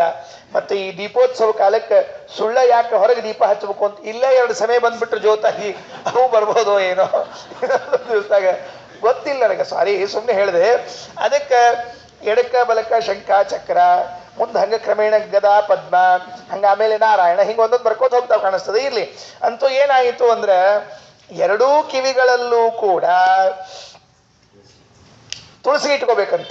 ನಾವೆಲ್ಲರೂ ಕೂಡ ನಿತ್ಯದಲ್ಲಿ ಪೂಜೆ ಮಾಡುವಾಗ ನಿರ್ಮಾಲ್ಯವನ್ನ ಮೊದಲು ಪೂಜೆ ಮುಗಿದ ಮೇಲೆ ಆ ನಿರ್ಮಾಲ್ಯವನ್ನ, ಪೂಜೆ ನಿರ್ಮಾಲ್ಯವನ್ನ ಇಟ್ಕೋಬೇಕು. 2 ಕಿವಿಗಳಲ್ಲಿ, ಆಮೇಲೆ ಶಿಖೆಯಲ್ಲಿ, ಆಮೇಲೆ ನಾಭಿಯಲ್ಲಿ, ಬಾಯಿಯಲ್ಲಿ, ಇಷ್ಟು ಕಡೆಗೆ ತುಳಸಿ ಇಟ್ಕೊಂಡಿರಬೇಕು ಅಂತ. ಬಾಯಲ್ಲಿ ಹಾಕೊಳ್ಳೋದು ಅಷ್ಟೇ ಕೆಲಸ. ಇಟ್ಕೊಂಡಿರಬೇಕು ಅಂತ ಹೇಳಿದ್ದಾರೆ. ಹಾಗೆ ಇಟ್ಟುಕೊಳ್ಳುವುದು ಇದು ಅತ್ಯಂತ ವಿಷ್ಣು ಭಕ್ತನ ಲಕ್ಷಣ ಅಂತೆ. ಆತ್ಯಂತಿಕ ವಿಷ್ಣು ಭಕ್ತನ ಲಕ್ಷಣ. ಏಕಾಂತದಲ್ಲಿ ಇದ್ದ ವಿಷ್ಣು ಭಕ್ತರು ಈ ಕೆಲಸವನ್ನ ಮಾಡ್ತಾರಂತೆ. ಶಿಖೆಯಲ್ಲಿ ಒಂದು ಸಿಗಿಸ್ಕೊಳ್ಬೇಕು ತುಳಸಿಯನ್ನ. ಕಿವಿಯಲ್ಲಿ, 2 ಕಿವಿಗಳಲ್ಲಿ ಇಟ್ಕೊಂಡಿರ್ಬೇಕು ತುಳಸಿಯನ್ನ. ಬಹಳ ಹೇಳಾರ್ರಿ ಇದನ್ನ. ತುಳಸಿ ಬಗ್ಗೆ ಹೇಳುವಾಗಲೇನೆ ಊಟಕ್ಕೆ ಕೂತಾಗ ಎಷ್ಟು, ತೀರ್ಥಕ್ಕೆ ತಗೋಬೇಕಾದ್ರೆ ಎಷ್ಟು, ದೇವ್ರ ಪೂಜಾಕ್ಕೆ ಎಷ್ಟು, ಎಲ್ಲ ತುಳಸಿಗಳನ್ನು ಹೇಳ್ತಾ ಹೋಗಿದ್ದಾರೆ. ಅವೆಲ್ಲ ಮಾಡ್ಲಿಕ್ಕೆ ಆಗ್ಲಿ ಬಿಡ್ಲಿ, ಇನ್ನು ಮುಂದೆ ಕಿವಿ ಒಳಗೆ 2 ಕಿವಿ ಒಳಗೆ ತುಳಸಿ ಅಂತ ಇಟ್ಕೊಳ್ಳೋ ಪ್ರಯತ್ನ ಮಾಡೋಣ ಅಂತ. ಈಗ ಆಚಾರ ಜುಟ್ನಾಗ ಇಟ್ಕೋಬೇಕು ಅಂತ ಮಾಡ್ತೀವಿ, ಇಲ್ಲೆಲ್ಲ ಮತ್ತೆ ಎಲ್ಲಿ ಇಟ್ಕೋಬೇಕು ಅಂತ ಕೇಳಿ ನಾ ಏನು ಅಂತ ಹೇಳಿ ಬರ್ತದೆ, ಇನ್ನು ನನ್ನ ತಪ್ಪೇನು ಕೆಲವು ಹಿಂಗೆ ಕೇಳಿರ್ತಾರೆ. ಇರ್ಲಿ, ಅದಕ್ಕೆ ಕಿವಿ ಒಳಗೆ ದೇವ್ರಂತೂ ಕಿವಿ ಕೊಟ್ಟಾನೆ, 2 ಕಿವಿ ಒಳಗೆ ಒಂದೊಂದು ತುಳಸಿ ದಳಗಳನ್ನ ಇಟ್ಕೊಳ್ರಿ, ಅದು ನಮಗೆ ಪಾವಿತ್ರ್ಯ ಹೇತು, ಒಳ್ಳೆಯದನ್ನ ಮಾಡ್ತದೆ. ವೇದವ್ಯಾಸ ದೇವರು ಕಿವಿಯಲ್ಲಿ ತುಳಸಿ ದಳ ಇಟ್ಕೊಂಡಿದ್ರೆ ಅಲ್ಲಿ ಏನ್ ನಡೀತಿತ್ತು ಅಂತ ಪಂಡಿತಾಚಾರ್ಯರು ಒಂದು ಅನುಸಂಧಾನ. ಉಪಕರ್ಣಮುಷ್ಯ ಭಾಷಿತ ತುಳಸಿ ಮಂತ್ರಯತೀವ ಲಾಲಿತಾ ಮಮನಾಥ ಪದಂ ನ ಮತ್ಸರಾತ್ ಜಲಜಾದ್ಯಾನಿ ಹರೇಯುರಿತ್ಯಲಂ. ಕೆಲವರು ಹಿಂಗೆ ಎದುರಿಗೆ ಕೂತ್ಕೊಂಡು ಮಾತಾಡ್ಲಿಕ್ಕೆ ಬರ್ತಿರಂಗಿಲ್ಲ, ಕೆಲವರಿಗೆ ಹಿಂಗೆ ಕಿವಿ ಹತ್ರ ಬಂದು ಮಾತಾಡ್ತಿರ್ತಾರೆ, ಕಿವಿ ಕಚ್ಚೋರು ಅಂತ ಕೆಲವರು ಇರ್ತಾರೆ, ಹೌದಿಲ್ರಿ? ಕಿವಿ ಹತ್ರ ಬಂದು ಏನೋ ಭಯಾನಕ ವಿಷಯ ಹೇಳಿದ್ರು, ಮುಗದೇ ಹೋತಿನ್ನ ಅಷ್ಟು ರಹಸ್ಯ ಇನ್ಯಾರು ಜಗತ್ನಾಗ ಹೇಳೇ ಇಲ್ಲ ಅಂತ ಅನ್ನೋಂಗೆ ಹೇಳಿರ್ತಾರೆ. ಏನು ಹೇಳಿರಂಗಿಲ್ಲ, ನಾಳೆ ಒಂದು ದಿವಸ ನಿಮ್ಮಲ್ಲಿ ಬರುವುದಿಲ್ಲ ಚರಂತ ಇಷ್ಟೇ ಹೋಗಿರ್ತಾರೆ. ಭಾರಿ ನೋಡಿದವ್ರ ಮುಂದೆ ಎಲ್ಲ ಭಯಾನಕ. ಒಮ್ಮೆ ಹಿಂಗೆ ಆಗಿತ್ರಿ, ಒಬ್ಬರನ್ನ ಯಾರನ್ನ ಬೇಡ ಇರ್ಲಿ, ಅದೇನಾಯ್ತು ಅಂದ್ರೆ 10 ಮಂದಿ ಮುಂದೆ ಸ್ವಾಮಿಗಳಿದ್ರು ಅಂತ ಇಟ್ಕೊಳ್ರಿ, ಬಡ ಬಡ ಕೈ ಹಿಡಿದ್ರು, ಕೈ ಹಿಡಿದು ಕರ್ಕೊಂಡು ಹೋಗ್ಬಿಟ್ರು. ಜನ ಎಲ್ಲ ವಾ ವಾ ವಾ ಸ್ವಾಮಿಗಳು ಕೈ ಹಿಡ್ಕೊಂಡು ಕರ್ಕೊಂಡು ಹೋಗ್ಯಾರ ಅಂದ್ರೆ ಮೈತ್ ಗ್ರೇಟ್ ಅವ ಅಂದ್ರು. ಒಳಗೆ ಹೋದ್ಮೇಲೆ ಏಯ್ ಅಲ್ಲಿ ಕಟ್ಟಿಗೆ ಪಟ್ಟಿಗೆ ಬಿದ್ದ ತೆಗಿ, ಅವನು ಪೂಜಾಗೆ ಜಗ ಬೇಕಾಗ್ತದೆ ತೆಗಿ ಬೈ ತೆಗಿಸಿದ ಅವಂಗ. ಅವೇನಿಲ್ಲ, ಒಳಗೆ ಬೈಸ್ಕೊಂಡವ ಅಟ್ಟ, ಹೊರಗೆ ಬೈಲಿಲ್ಲ, ಗೌರವದಿಂದ ಒಳಗೆ ಕರ್ಕೊಂಡು ಹೋಗಿ ಸ್ವಚ್ಛ ಮಾಡೋದನ್ನ ಪೂಜಾಕ್ಕೆ ಮಂಟಪ ಹಾಕ್ಬೇಕಾಗ್ತದೆ ಬೈಸ್ಕೊಂಡು ಬಂದವ. ಇಷ್ಟ ಹೊರಗೆ ನೋಡಿದ್ರೆ ಭಾರಿ ಕೈ ಹಿಡ್ಕೊಂಡು ಕರ್ಕೊಂಡು ಹೋಗ್ಯಾರ ಅನ್ನೋರ್ಗತ್ತೆ. ಹಂಗೆ ಕೆಲವರು ಏನೋ ಹತ್ರ ಬಂದು ಹೇಳ್ತಿರ್ತಾರೆ. ಏನು ಹೇಳ್ತಿರ್ತಾರೆ? ಆಚಾರ 10 ರೂಪಾಯಿ ದಕ್ಷಿಣೆ ಹಾಕಿನಿ, 5 ರೂಪಾಯಿ ಹೊಳೆ ತಕ್ಕೋತೀನಿ. ಇಟ್ಟಾಕಿ ಇನ್ನೇನು ಹೇಳಂಗಿಲ್ರಿ, ಆಚಾರ 10 ರೂಪಾಯಿ ಹಾಕಿನಿ, 5 ರೂಪಾಯಿ ತಕೊಂಡ್ಬಿಡ್ತೀನಿ. ಇದು ಚಲೋ, ನಮ್ಮ ಗುರುಗಳು ತಡ್ಕೊಳ್ಳೋ ಚಾಯ್ತಿರ್ತಾರೆ. ಹಾಕಿದಂಗೆ ಮಾಡಿ ಉಟ್ಬಿ ಹಾಕಂಗಿಲ್ಲ, ಹಾಕೋದಿಲ್ಲ ಇಲ್ಲ, ಹಿಂಗಂತ ಹಿಂಗೆ ತೊಗೊಂಡು ಬಿಡೋದಂತ ಅವಾಗ ಮುಗಿದು ಕೆಲಸ. ಬಂದದ್ದು 5 ರೂಪಾಯಿ ರಿಟರ್ನ್ ಮಾಡಾಗಿರ್ಬೇಕಂತ ಹಂಗೆ ಹೇಳೋರಿದ್ದಾರಂತೆ. ಅದಕ್ಕೆ ಕಿವಿ ಹತ್ರ ಬಂದು ಹೇಳ್ತಾರೆ ಅಂದ್ರೆ ಭಾರಿ ವಿಷಯ ಹೇಳ್ತಾರೆ ಅಂತ ಹಿಂಗೆ ತಿಳ್ಕೊಳಕ್ ಹೋಗ್ಬೇಡ್ರಿ. ಆದರೆ ಇಲ್ಲಿ ಸ್ವಾರಸ್ಯ, ಸುಮ್ಮನೆ ತಮಾಷೆ ಹೇಳಿದ್ದು. ತುಳಸಿ ಬಗ್ಗೆ ಹೇಳುವಾಗ ಬಹಳ ಅನುಸಂಧಾನ ಪೂರ್ವಕವಾಗಿ ಹೇಳ್ತಾರೆ. ಉಪಕರ್ಣಮುಷ್ಯ ಭಾಸಿತ ತುಳಸಿ ಮಂತ್ರಯತೀವ ಲಾಲಿತಾ ಮಮನಾಥ ಪದಂ ನ ಮತ್ಸರಾತ್ ಜಲಜಾದ್ಯಾನಿ ಹರೇಯುರಿತ್ಯಲಂ. ಕಿವಿ ಹತ್ರ ಕುಳಿತುಕೊಂಡು ತುಳಸಿ ಹೇಳಿತಂತ, ಏನು ಮಂತ್ರಯತೀವ, ಏನೋ ರಹಸ್ಯವಾಗಿ ಮಾತಾಡ್ಲಿಗತ್ತದೇನೋ ಅಂತ ಕಿವಿ ಒಳಗೆ ಮಾತಾಡ್ಲಿಗತ್ತಿತ್ತಂತೆ. ಏನು ಮಾತಾಡಿತ್ತು? ಮಮನಾಥ ಪದಂ ನ ಮತ್ಸರಾತ್. ಸ್ವಾಮಿ, ನನಗೇನು ನೀವು ಅವಕಾಶ ಕೊಟ್ಟಿರಲ್ಲ, ಇದನ್ನು ಇನ್ಯಾರಿಗೂ ಕೊಡ್ಬೇಡ್ರಿ ದಯಮಾಡಿ, ಇದನ್ನ ಇನ್ಯಾರೂ ಕಸ್ಕೋಬಾರ್ದು. ಯಾಕಂದ್ರೆ ನಿಮ್ಮ ಪೂಜಾಕ್ಕೆ ತುಳಸಿ ಇದ್ದಂಗ ಕಮಲ, ಮಲ್ಲಿಗೆ, ಗುಲಾಬಿ, ಬೇರೆ ಬೇರೆ ಹೂಗಳೆಲ್ಲ ಬರ್ತಾವೆ. ಅವುಗಳು ಬಂದುವು ಅಂತ ತಿಳ್ಕೊಂಡು ಹೇಳಿ ನನ್ನೆಲ್ಲರ ದೂರ ಮಾಡಿ ಇಡೀರಿ, ದಯಮಾಡಿ ನನ್ನ ದೂರ ಮಾಡಬೇಡ್ರಿ. ಅವ್ರು ಬರೋವಲ್ರಿ ಅಕ್ಕ, ಅವ್ರಿಗೇನು ಸ್ಥಾನ ಕೊಡ್ಬೇಕು ಅವ್ರು ಕೊಡ್ರಿ, ಆದ್ರೆ ನನ್ನ ಸ್ಥಾನವನ್ನ ಮಾತ್ರ ನನಗೇ ಕೊಡ್ರಿ ಅಂತ ಕೇಳ್ತಾ ಇದ್ದಾಳೇನೋ ಎನ್ನುವಂತೆ ಕಿವಿಯಲ್ಲಿ ಕುಳಿತುಕೊಂಡು ಪ್ರಾರ್ಥನೆ ಮಾಡ್ತಾ ಇದ್ದಾರೆ ಅಂತ ಹೇಳಿದಂತೆ. ಎಷ್ಟು ಚಂದಿದೆ ನೋಡ್ರಿ. ಅದಕ್ಕೆ ತುಳಸಿ ಇಲ್ಲದ ಪೂಜೆ ಹರಿವಲ್ಲನೋ ಹರಿವಲ್ಲನೋ ಅಂತ ಹೇಳಿದ್ರಂತೆ. ತುಳಸಿ ಇಲ್ಲದೆ ಇದ್ರೆ ದೇವರು ಪೂಜಾನ ವಲ್ಲೆ ಅಂದ್ಬಿಡ್ತಾನಂತ, ಅಷ್ಟು ತುಳಸಿ ಮೇಲೆ ಪ್ರೀತಿ ಅದರಿ. ತುಳಸಿ ಎಷ್ಟು ಭಗವಂತನನ್ನ ಒಲಿಸಿಕೊಂಡಿದ್ದಾಳೆ ಅಂತಂದ್ರೆ, ಅವ ಪೂಜೆ ಮಾಡ್ಬೇಕಾದ್ರೆ, ನೈವೇದ್ಯ ಮಾಡ್ಬೇಕಾದ್ರೆ, ಸ್ನಾನ ಮಾಡ್ಬೇಕಾದ್ರೆ, ಕೂತ್ರ ನಿಂತ್ರ, ದಾನ ಕೊಟ್ರೆ, ದಾನ ತಗೊಂಡ್ರೆ ಎಲ್ಲದಕ್ಕೂ ತುಳಸಿ ಬೇಕು. ಪೂಜಾಕ್ಕೆ ಹೂ ಇಟ್ಟು ಕೊಡ್ಬೋದ್ರಿ, ಹೂ ಏನೋ ಅಡ್ಜಸ್ಟ್ಮೆಂಟ್ ಮಾಡ್ಬೋದು. ದಾನ ಕೊಡ್ಬೇಕಾದ್ರೆ ತುಳಸಿ ಸಮರ್ಪಣೆ ಅನ್ಬೇಕು, ಹೊರತಾಗಿ ಒಂದು ಕಮಲದ ಹೂ ಸಮರ್ಪಣೆ ಅಲ್ಲಿಗೆ ಬರುದಿಲ್ರಿ. ತಾಂಬೂಲದ ಮೇಲೆ ತುಳಸಿ ಇಟ್ಕೊಳ್ಬಹುದು, ಗುಲಾಬಿ ಹೂ ಇಟ್ಕೊಡ್ಲಿಕ್ಕೆ ಬರುದಿಲ್ಲ. ಮತ್ತೆ ಅಂದಮೇಲೆ ತುಳಸಿ ಬಹಳ ಮಹತ್ವದ್ದು. ಅದಕ್ಕೆ ತುಳಸಿ ಕೇಳ್ಕೊಂತಂತ ನಾವೇನ್ ತಿಳ್ಕೊಂಡಿರ್ಬೇಕು ಅಂದ್ರೆ, ಕೆಲವರು ಹಿಂಗೆ ತಿಳ್ಕೊಂಡಿರ್ತಾರ್ರಿ, ತುಳಸಿ ಭಗವಂತನಿಗೆ ಬಹಳ ಪ್ರೀತಿ, ಉಳಿದ ಹೂಗಳೇನವಲ್ಲ ಕಮಲ, ಗುಲಾಬಿ ಮೊದಲಾದವುಗಳನ್ನೆಲ್ಲ ಈ ತುಳಸಿನೇ ಹೋಗಿ ಆ ಕಮಲಕ್ಕ ಗುಲಾಬಿಗೆ ಹೇಳಲಿಕ್ಕೆ ಹೋಗ್ಬಾರ್ದು, ನೀ ಬರಬೇಡ ಹೋಗಿ, ನೀ ಬರಬೇಡ ಹೋಗು ಅಂತ ಹೇಳಿಕ್ ಹೋಗ್ಬಾರ್ದು. ಕೆಲವು ಉಲ್ಟಾ ಇರ್ತಾವ್ರಿ ದರಿದ್ರಗಳು. ಏನಿರ್ತಾವ ಅಂತಂದ್ರೆ, ತಾ ಕುತ್ಕೊಂಡಿರ್ತದ ಕಿವಿ ಒಳಗೆ ದೇವ್ರನ್ನ ಕೇಳ್ಕೋಬೇಕು, ಸ್ವಾಮಿ ನೀ ನನ್ನ ಜಾಗ ನನಗೆ ಇಡು ಅಂತ. ಅದನ್ನ ಬಿಟ್ಟು ಈ ತುಳಸಿ ತಾನ ಡೀಲ್ ಮಾಡ್ಲಿಕ್ಕೆ ಇಳಿಬಾರ್ದು. ಏಯ್ ಕಮಲ ನೀ ಬರಬೇಡ, ಏಯ್ ನೀ ಎಲ್ಲಿ ಬರಬೇಡ ಅಂತ ಹೇಳಿದ್ರೆ ಮಹಾ ಅಬದ್ಧ ಕೆಲಸ ಅದು, ಅಂತ ಮಾಡಬಾರ್ದು. ತುಳಸಿ ದೇವರಲ್ಲಿ ಪ್ರಾರ್ಥನೆ ಮಾಡಬೇಕು ಹೊರತಾಗಿ ಉಳಿದ ಹೂಗಳ ಜೊತೆಗೆ ಜಗಳಕ್ಕೆ ನಿಲ್ಬಾರ್ದು. ಕೆಲವರು ಹಂಗೆ ಇರ್ತಾರೆ, ಬಹಳ ಬುದ್ಧಿವಂತರು ಅನ್ಸ್ಕೊಂಡ್ರು ಹಂಗೆ ಇರ್ತಾರೆ. ತಾವು ಸ್ವಾಮಿಗಳ ಕಡೆಗೋ ದೊಡ್ಡವ್ರ ಕಡೆಗೋ ಮುಂದೆ ಹೋಗಿರ್ತೀವಿ ಅಂತ ತಿಳ್ಕೊಂಡು ಹೇಳಿ ಉಳಿದವ್ರನ್ನ ಮುಂದೆ ಬರಲಾರ್ದಂಗೆ ಇವರ ನಿಂತಿರ್ತಾರೆ, ನೀ ಬರಬೇಡ ಹೋಗಂತ ತಿಳ್ಕೊಂಡು ಹೇಳಿ. ನಾವು ಅದನ್ನು ಕೆಲಸ ಮಾಡಬಾರ್ದು. ನಾವು ಸ್ವಾಮಿಗಳಿಗೆ ಕೇಳಬೇಕು ಅಥವಾ ದೊಡ್ಡವ್ರಿಗೆ ಕೇಳ, ನೀವು ನಮ್ಮನ್ನು ನೋಡ್ಕೊಳ್ರಿ, ನಾವು ಪ್ರೀತಿ ನೋಡ್ಕೋತೀವಿ ಅಂತ ಹಿಂಗಿರ್ಬೇಕು. ಕೆಲವರು ಅಯೋಗ್ಯರು ಇಂಥ ಕೆಲಸ ಮಾಡ್ತಿರ್ತಾರೆ. ಅದಕ್ಕೆ ಇಲ್ಲಿ ಹೇಳಿದ್ರು, ಉಪಕರ್ಣ ಮಮುಷ್ಯ ಭಾಸಿತ ತುಳಸಿ ಮಂತ್ರಯತೀವ ಲಾಲಿತ ಮಮನಾಥ ಪದಂ ನ ಮತ್ಸರ ಜಲಜಾದ್ಯ ನಿಹರೇಯುರಿತ್ಯಲಂ. ನಾನು ನಿಮ್ಮ ಕಿವಿಯಲ್ಲಿ ಸದಾ ಕುಳಿತಿದ್ದೇನೆ, ಸದಾ ನಿಮ್ಮ ಪ್ರೀತಿಗೆ ಪಾತ್ರನಾಗ್ತೀನಿ, ದಯಮಾಡಿ ನನ್ನ ಸ್ಥಾನವನ್ನು ಇನ್ಯಾರಿಗೂ ಕೊಡಬೇಡ್ರಿ ಅಂತ ದೇವರಲ್ಲಿ ಪ್ರಾರ್ಥನೆ ಹೊರತಾಗಿ ಉಳಿದ ಹೂಗಳ ಜೊತೆಗೆ ಇವರು ಕಾಂಟ್ಯಾಕ್ಟ್ ಇಟ್ಕೋಬಾರದು, ಸಂಬಂಧ ಇಲ್ಲ. ಇನ್ನು ಮುಂದೆ 43ನೇ ಶ್ಲೋಕದಲ್ಲಿ ಹುಬ್ಬು, ದೇವರ ಹುಬ್ಬು ಹೇಗಿದೆ ಅಂತ ಹೇಳ್ತಾರೆ. ಪಾಪ ಹುಬ್ಬಿಂದೂ ಚಂದ ವರ್ಣನ ಅದ. ಯಾಕಂದ್ರೆ ಹುಬ್ಬು ಹಾರಿಸೋದು, ಹುಬ್ಬು ಗಂಟು ಹಾಕೋದು, ಹುಬ್ಬಿಲ್ಲದ ಸುಬ್ಬು, ಹಿಂಗೆಲ್ಲ ಕೇಳಿರ್ತಾವ. ಅದಕ್ಕೆ ಹಂಗೆ ಹುಬ್ಬಿನ ಬಗ್ಗೆನೇ ಒಂದು ದೊಡ್ಡ ಕಥೆ. ಅದಕ್ಕೆ ಅದ್ರ ಹೇಳಿದರು, ವಿಭವಾಭಿಭವೋದ್ಭವಾದಿಕಂ ಭುವನಾನಾಂ ಭುವನ ಪ್ರಭುರ್ಭ್ರುವೋಗೋ ಅನಯೋರಪಿ ದಭ್ರ ವಿಭ್ರಮಾತ್ ಸಭವಾಂಭೋಜ ಭವಾತ್ಮನಂ ಭವೇತ್. ಒಮ್ಮೆ ವೇದವ್ಯಾಸದೇವರು ಹುಬ್ಬನ್ನ ಹಾರಿಸಿದರೆ ಎಷ್ಟು ಚಂದ ನೋಡ್ರಿ. ವೇದವ್ಯಾಸದೇವರು ಒಂದ್ಸರ್ತಿ ಹಿಂಗಂದ್ರು ಹುಬ್ಬನ್ನ ಹಾರಿಸಿದ್ರು ಅಂದ್ರೆ ಬ್ರಹ್ಮದೇವರಿಗೆ ಅವ್ರ ಮನಿ ಇರ್ತದ ಹೋಗ್ತದ, ಯಾವ್ದಾರ ಒಂದು. ಈಗ ಇದ್ದಿದ್ದಿಲ್ಲ ಅಂದ್ರೆ ಬರ್ತದ, ಈಗ ಇತ್ತು ಅಂದ್ರೆ ಹೋಗ್ತದಂತ. ದೇವರ ಹುಬ್ಬಿನಲ್ಲಿ ಅಷ್ಟು ಸಾಮರ್ಥ್ಯ ಅದ. ಅದಕ್ಕೆ ಮಧ್ವಾಚಾರ್ಯರು ದ್ವಾದಶ ಸ್ತೋತ್ರದಲ್ಲಿ ಹೇಳುವಾಗ ಭ್ರೂಭಂಗಂ ಪಾರಮೇಷ್ಠ್ಯಾದಿ ಪದದಾಯಿ ವಿಮುಕ್ತಿದಂ, ದೇವರ ಹುಬ್ಬು ನನಗೆ ಬ್ರಹ್ಮ ಪದವಿಯನ್ನ ತಂದು ಕೊಟ್ಟಿತು ಅಂತ ಸ್ತೋತ್ರ ಮಾಡಿದ್ದಾರೆ. ಏನಾಗಿತ್ತು ಅಂತಂದ್ರೆ ಮಹಾಭಾರತ ತಾತ್ಪರ್ಯ ನಿರ್ಣಯದಲ್ಲಿ ಒಂದು ಕಥೆ ಬರ್ತದೆ, ಬಹಳ ಚೆನ್ನಾಗಿದೆ. ಆ ಮಹಾಭಾರತ ತಾತ್ಪರ್ಯದಲ್ಲಿ ಹೇಳುವಾಗ ಪಾಂಡವರೆಲ್ಲ ಗೃಹ ಪ್ರವೇಶ ಮಾಡಿದ್ರಂತೆ, ಹೊಸ ಮನೆ ಕಟ್ಟಿಸಿದ್ರಂತೆ. ಆ ಗೃಹ ಪ್ರವೇಶಕ್ಕೆ ಸಭಾ ಅಂಗಣಕ್ಕೆ ಕೃಷ್ಣನು ಬಂದಿದ್ದ, ದುರ್ಯೋಧನೂ ಬಂದಿದ್ರು, ಭೀಷ್ಮ ದ್ರೋಣ ಎಲ್ಲರೂ ಬಂದಿದ್ರಂತೆ. ಮುಗಿಸ್ಕೊಂಡು ಧೃತರಾಷ್ಟ್ರ ಭೀಷ್ಮ ಅವೆಲ್ಲ ಹೋಗ್ಬಿಟ್ರು, ದ್ರೋಣಾಚಾರ್ಯ ಹೋಗ್ಬಿಟ್ರು. ದುರ್ಯೋಧನ 2 ದಿವಸ ಇದ್ಕೊಂಡು ಬರ್ತೀನಿ ಎಂದ. ಅವನು ವಾಸ್ತವಿಕವಾಗಿ ಇರಬೇಕಾಗಿದ್ದಿಲ್ರಿ.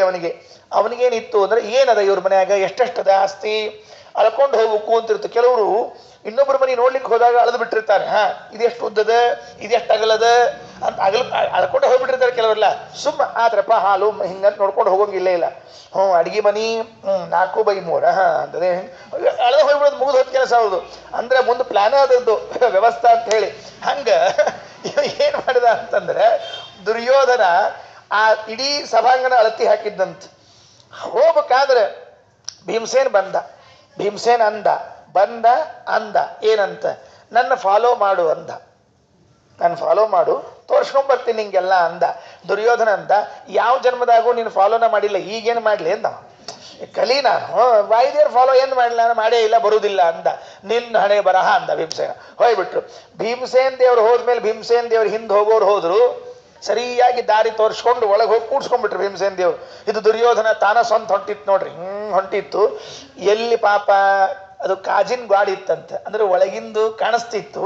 ಹಂಗಾರೆ ಗ್ವಾಡಿ ಇಲ್ಲ ಬಾಗ್ಲದ ಅಂತ ತಿಳ್ಕೊಂಡು ಹಿಂಗೆ ಹೋಗಿ ಟಣ್ಣ್ ಬಡ್ಸ್ಕೊಂತು. ಭೀಮಸೇನ ಅಂದ, ಬಾ ಅಂತ ಹೇಳಿದ್ನಿಲ್ಲ ನಿನಗೆ ಅಂದ.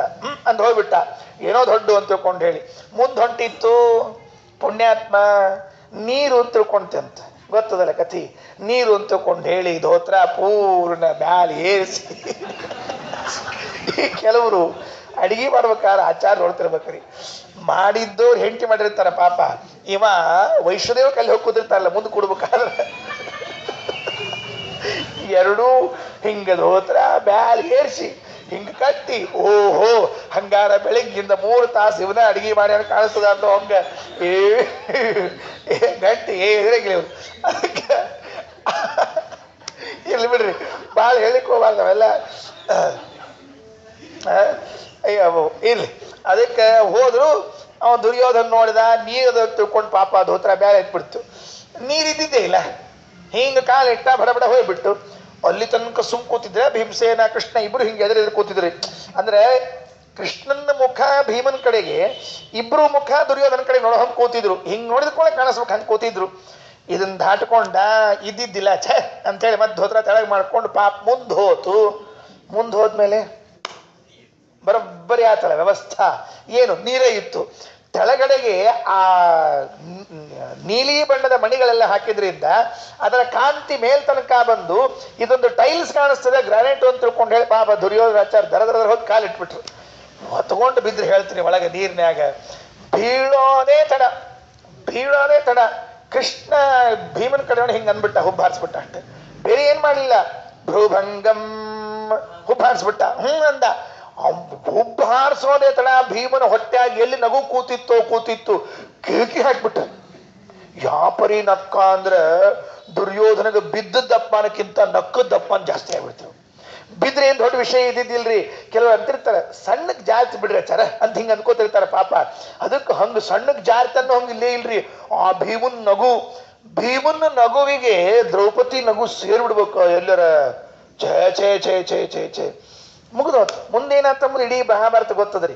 ಅದು ಒಂದು ಹುಬ್ಬು ಹಾರಿಸಿದ ದೇವರು. ಭ್ರೂಭಂಗಂ ಪಾರಮೇಷ್ಠ್ಯಾದಿ ಪದದಾಯಿ ವಿಮುಕ್ತಿದಂ. ಹುಬ್ಬು ಹಾರಿಸಿದ ಪರಿಣಾಮವಾಗಿ ಮುಂದೆ ಮಹಾಭಾರತ ಯುದ್ಧ ಆಗಿ ಅವರನ್ನೆಲ್ಲ ಸಂಹಾರ ಮಾಡಿ ಭೂಭಾರ ಹರಣದಲ್ಲಿ ಪ್ರಧಾನಾಂಗಂ ಹಿ ಮಾರುತಿಹಿಯಾಗಿ ಮುಂದೆ ಬ್ರಹ್ಮ ಪದವಿಯನ್ನು ಪಡೆದಿದ್ದಾರೆ. ಅದನ್ನೇ ಇಲ್ಲಿ ಹೇಳಿದರು. ವಿಭವಾಭಿಭವೋದ್ಭವಾಧಿಕಂ ಭುವನಾನಂ ಭುವನ ಪ್ರಭುರ್ಭ್ರುವೋ ಅನಯೋರಪಿ ದಭ್ರ ವಿಭ್ರಮಾತ್ ಸಭವಾಂಭೋಜ ಭವಾತ್ಮನಂ ಭವೇತ್. 44ನೇ ಶ್ಲೋಕ. ಅದರಲ್ಲಿ ತಿಲಕ ಇಟ್ಕೊಂಡಾರಂತ ವೇದವ್ಯಾಸ ದೇವರು. ಏನ್ ಕಲರ್ ರೀ ವೇದವ್ಯಾಸ ದೇವ್ರದು? ನೀಲವರ್ಣ. ಆ ನೀಲವರ್ಣಕ್ಕೆ ಕೆಂಪನ್ನು ಇಟ್ರಂತ ಭಾರಿ ಚಂದ ಕಾಣಿಸ್ತದ. ನೀಲಿ ಬಣ್ಣದೊಳಗ ಕೆಂಪು ಬಣ್ಣ ಕುಡ್ಕೊಂಡ್ರೆ ಭಾರಿ ಚಂದ ಕಾಣಿಸ್ತದ ಅಂತ.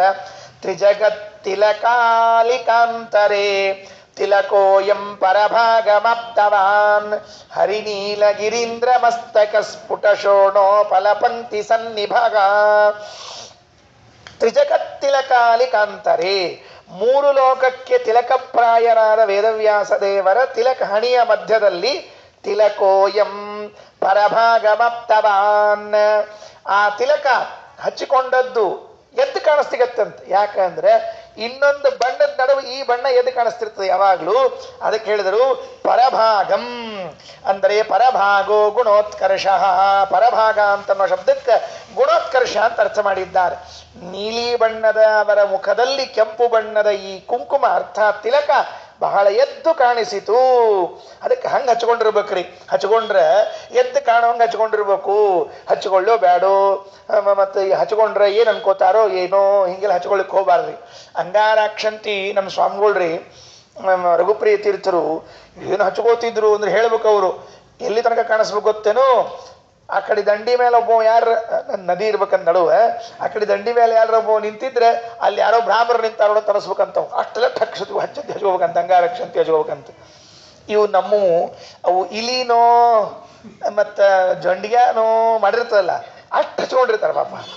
ಹಚ್ಕೊಳ್ಳೋ ಬ್ಯಾಡೋ ಸೂಜಿ ತುದಿ ಹಿಂಗೆ ಹಿಂಗೆ ಹಚ್ಕೊಂಡಿರ್ತಾರೆ. ಬಾ ಯಾಕೆ ಹಚ್ಕೋಬೇಕು? ಬಿಟ್ರೆ ಸಾಕು, ನಿಶ್ಚಿಂತೆಯಿಂದ ಇರ್ತದೆ. ಅಂಥ ಪರಿ ಹಚ್ಕೋಬೇಕು ಯಾಕಪ್ಪ? ಚಂದ ಕಾಣೋ ಹಂಗೆ ಹಚ್ಕೊಂಡಿರ್ಬೇಕು. ಅದಕ್ಕೆ ತ್ರಿಜಗತ್ ತಿಲಕಾಲಿಕಾಂತರೇ ತಿಲಕೋಯಂ ಪರಭಾಗಮಾಪ್ತವಾನ್ ಹರಿನೀಲಗಿರೀಂದ್ರ ಮಸ್ತಕ ಸ್ಫುಟ ಶೋಣೋ ಫಲಪಂಕ್ತಿ ಸನ್ನಿಭಾಗ. ಅದು ಹೆಂಗಿತ್ತು ಅಂದ್ರೆ ನೀಲಿ ಪರ್ವತದ ಮೇಲೆ ಯಾರೋ ಪದ್ಮರಾಗ ಮಣಿಗಳನ್ನು ಕೂಡಿಸಿ ಇಟ್ಟಂತೆ ಕಾಣಿಸ್ತಿತ್ತು ಅಂತ ವರ್ಣನೆ ಮಾಡಿದ್ದಾರೆ. ಇದು ಮುಗಿದ ಮೇಲೆ ಮುಂದೆ 45ನೇ ಪದ್ಯದಲ್ಲಿ ದೇವರ ವರ್ಣನೆಯನ್ನು ಮಾಡ್ತಾ ಹೋಗ್ತಾರೆ. ನವಮಂಬುಧರಂ ವಿಡಂಬ ಯದ್ವರ ವಿದ್ಯುದ್ ವಲಯಂ ಜಗದ್ಗುರೋಗೋ ಅವಲೋಕ್ಯ ಕೃತಾರ್ಥತಾಮಗಾಂ ಸಜಟಾ ಮಂಡಲ ಮಂಡನಂ ವಪುಹು. ದೇವರ ಜಡೆ, ಆ ಅದ್ಭುತವಾಗಿರುವಂತಹ ಜಡೆ ಇದೆಯಲ್ಲ ಅದರ ವರ್ಣನೆ ಮಾಡ್ತಾ ಇದ್ದಾರೆ. ವೇದವ್ಯಾಸ ದೇವರು ಮೇಲೆ ಒಂದು ಜಡೆ ಇಟ್ಕೊಂಡಿದ್ದಾರೆ. ಅದು ಹೆಂಗಿತ್ತು ಅಂತ ಹೇಳ್ತಾ ಇದ್ದಾರೆ. ನವಮಂಬುಧರಂ ವಿಡಂಬಯತ್, ಹೊಸದಾಗಿ ನೀರು ತುಂಬಿದ ಮೋಡವನ್ನೇ ನಾಚಿಸುವಂತೆ.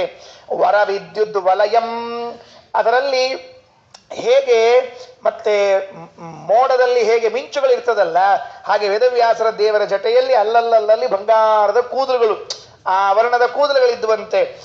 ಅವಲೋಕ್ಯ ಕೃತಾರ್ಥತಾಮಗಾಂ, ಅಂತಹ ಜಟೆಯನ್ನು ನೋಡಿ ನಾನು ಕೃತಾರ್ಥನಾಗ್ತೇನೆ. ಸಜಟಾ ಮಂಡಲ ಮಂಡನಂ ವಪುಹು, ಆ ಜಟೆಯಿಂದ ಕೂಡಿರುವಂತಹ ಒಂದು ದೇಹ ಅಂತ ಹೇಳಿ ವರ್ಣನೆ ಮಾಡ್ತಾರೆ.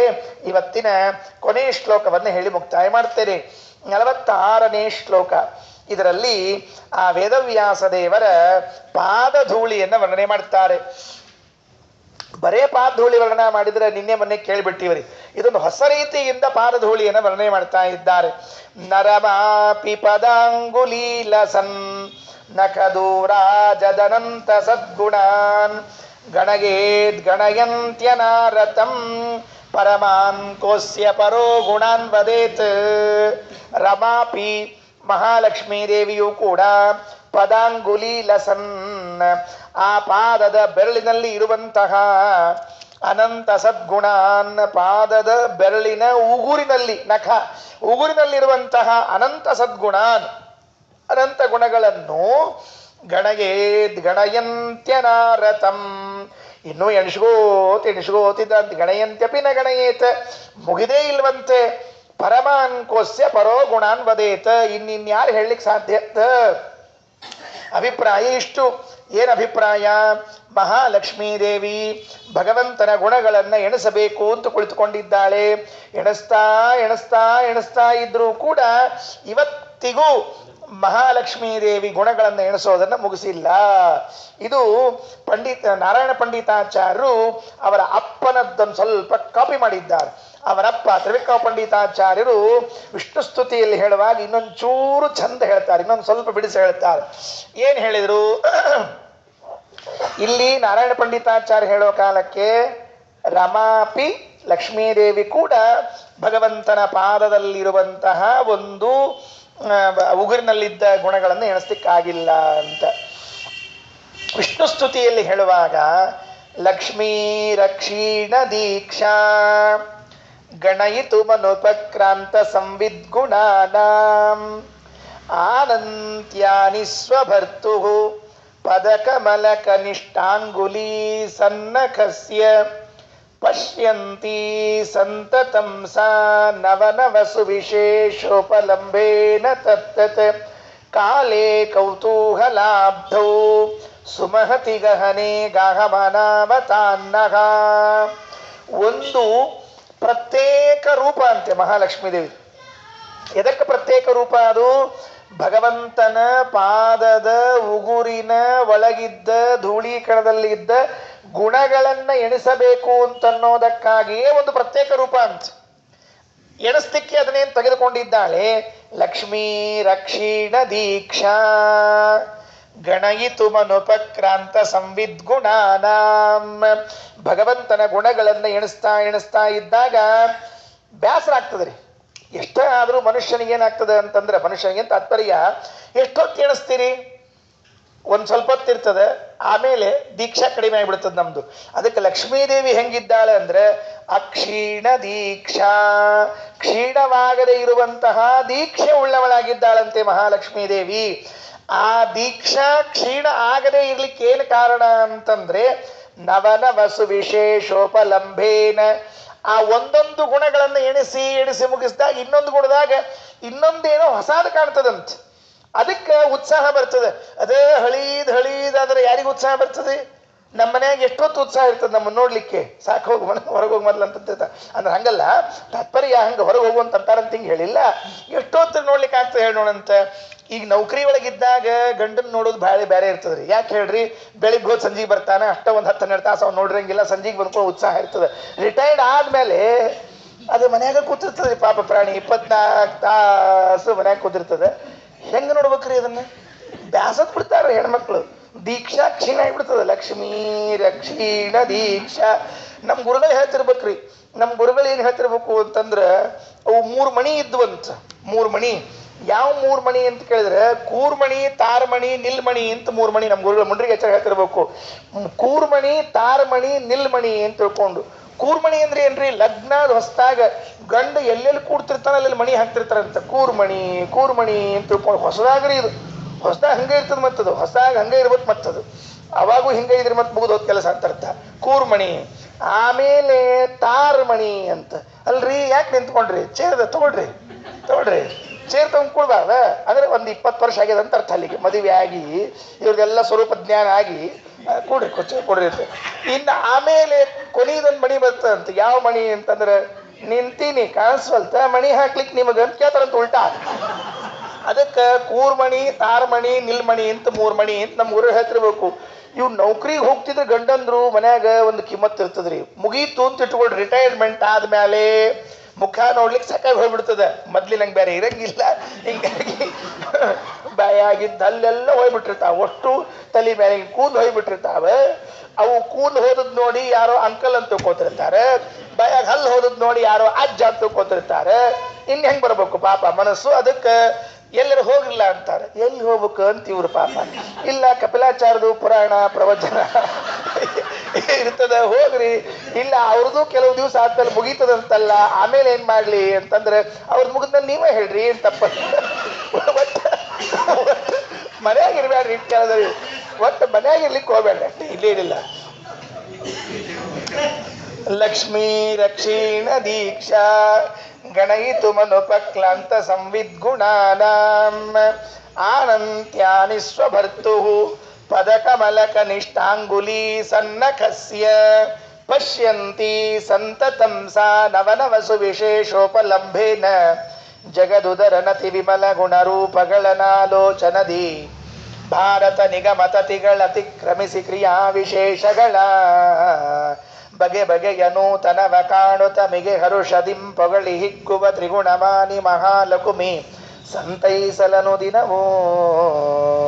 ಆ ದಾಸರಾಯರು ಹೇಳಿದ್ದು ಇದನ್ನೇ ಹೇಳಿದ್ದಾರೆ. ಬಗೆ ಬಗೆಯ ನೂತನವ ಕಾಣುತ್ತ ಮಿಗೆ ಹರುಷದಿಂ ಪೊಗಳಿ ಹಿಗ್ಗುವ. ನಾವು ದಿವಸ ಏನಾರ ಹೊಸದೊಂದು ತೋರಿಸ್ಬೇಕು.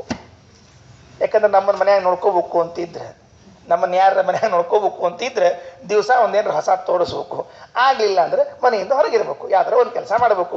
ಅದಕ್ಕೆ ಬಗೆ ಬಗೆಯ ನೂತನವ ಕಾಣುತ್ತ ಮಿಗೆ ಹರುಷದಿಂ ಪೊಗಳಿ ಹಿಗ್ಗುವ ತ್ರಿಗುಣಮಾನಿ ಮಹಾಲಕುಮಿ ಸಂತೈಸಲನು ದಿನವೂ.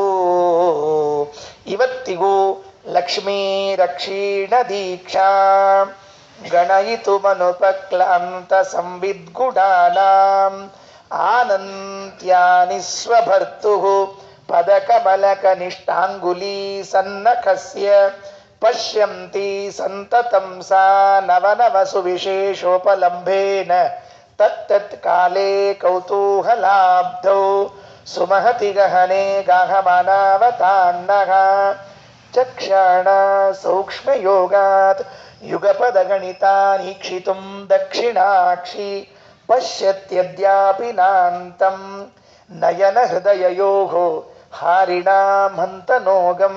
ಮುಂದಿನ ಶ್ಲೋಕದಲ್ಲಿ ಇನ್ನೂ ಚೆಂದಾಗಿ ವರ್ಣನೆ ಮಾಡ್ತಾರೆ. ಲಕ್ಷ್ಮೀದೇವಿ ಅನಾದಿ ಕಾಲದಿಂದ ಅನಂತ ಕಾಲದವರೆಗೆ ಎಣಿಸ್ತಾಳೆ. ನಾವೇನು ತಿಳ್ಕೊಂಡಿದ್ದೀವಿ ಇವತ್ತಿನಿಂದ ಇವತ್ತಿನವರೆಗೆ ಅಲ್ಲ. ಚಕ್ಷಾಣ ಸೂಕ್ಷ್ಮ ಯೋಗಾತ್. ಲಕ್ಷ್ಮೀದೇವಿಯ ಬುದ್ಧಿ ಎಷ್ಟು ಸೂಕ್ಷ್ಮದ ಅಂದ್ರೆ ಯುಗಪದ ಗಣಿತ ನೀಕ್ಷಿತುಂ ದಕ್ಷಿಣಾಕ್ಷಿ. ಒಂದೇ ಹೊರತಕ್ಕೆ ಸಾವಿರ ಸಾವಿರ ಅನಂತ ಅನಂತ ಗುಣಗಳನ್ನ ತನ್ನ ಬುದ್ಧಿಯಲ್ಲಿ ಲೆಕ್ಕಕ್ಕೆ ತಗೊಂಡ್ಬಿಡ್ತಾಳಂತ. ಒಂದು ಹೊರತಕ್ಕೆ ಒಂದು ಗುಣ ಅಲ್ಲ. ಚಕ್ಷಾಣ ಸೂಕ್ಷ್ಮ ಯೋಗಾತ್ ಯುಗಪದ ಅಗಣಿತಾನ್ ಯುಗಪಥ ಅಗಣಿತಾನ್ ಈಕ್ಷಿತುಂ ದಕ್ಷಿಣಾಕ್ಷಿ. ಒಮ್ಮೆ ನೂರಾರು ಸಾವಿರಾರು ಕೋಟಿ ಕೋಟಿ ದೇವರ ಗುಣಗಳನ್ನ ಬುದ್ಧಿಸ್ಥ ಮಾಡಿಕೊಳ್ಳುವ ಸಾಮರ್ಥ್ಯ ಇದ್ದ ಮಹಾಲಕ್ಷ್ಮಿ ಎಲ್ಲಿಂದ ಎಲ್ಲಿಗೆ? ಬ್ರಹ್ಮದೇವರು ಹುಟ್ಟಿ ಬ್ರಹ್ಮದೇವರು ಸತ್ತು ಪ್ರಳಯ ಕಾಲ ಬಂದು ಮತ್ತೊಬ್ಬ ಬ್ರಹ್ಮದೇವರು ಬಂದು ಮತ್ತೆ ಹುಟ್ಟಿ ಮತ್ತೆ ಸತ್ರು ಕೂಡ ಇನ್ನೂ ಕೂಡ ಭಗವಂತನ ಗುಣಗಳನ್ನ ಎಣಿಸಿ ಮುಗಿಸ್ಲಿಕ್ಕಾಗಲಿಲ್ಲ. ನರಮಾಪಿ ಪದಾಂಗುಲೀಲ ಸನ್ನಖ ದೂರಾಜದನಂತ ಸದ್ಗುಣಾನ್ ಪರಂ ಗಣಯೇದ್ ಗಣಯಂತ್ಯನಾರತಂ ಪರಮಾಂಕೋಸ್ಯ ಪರೋ ಗುಣಾನ್ ವದೇತ್. ಶ್ರೀಕೃಷ್ಣಾರ್ಪಣಮಸ್ತು.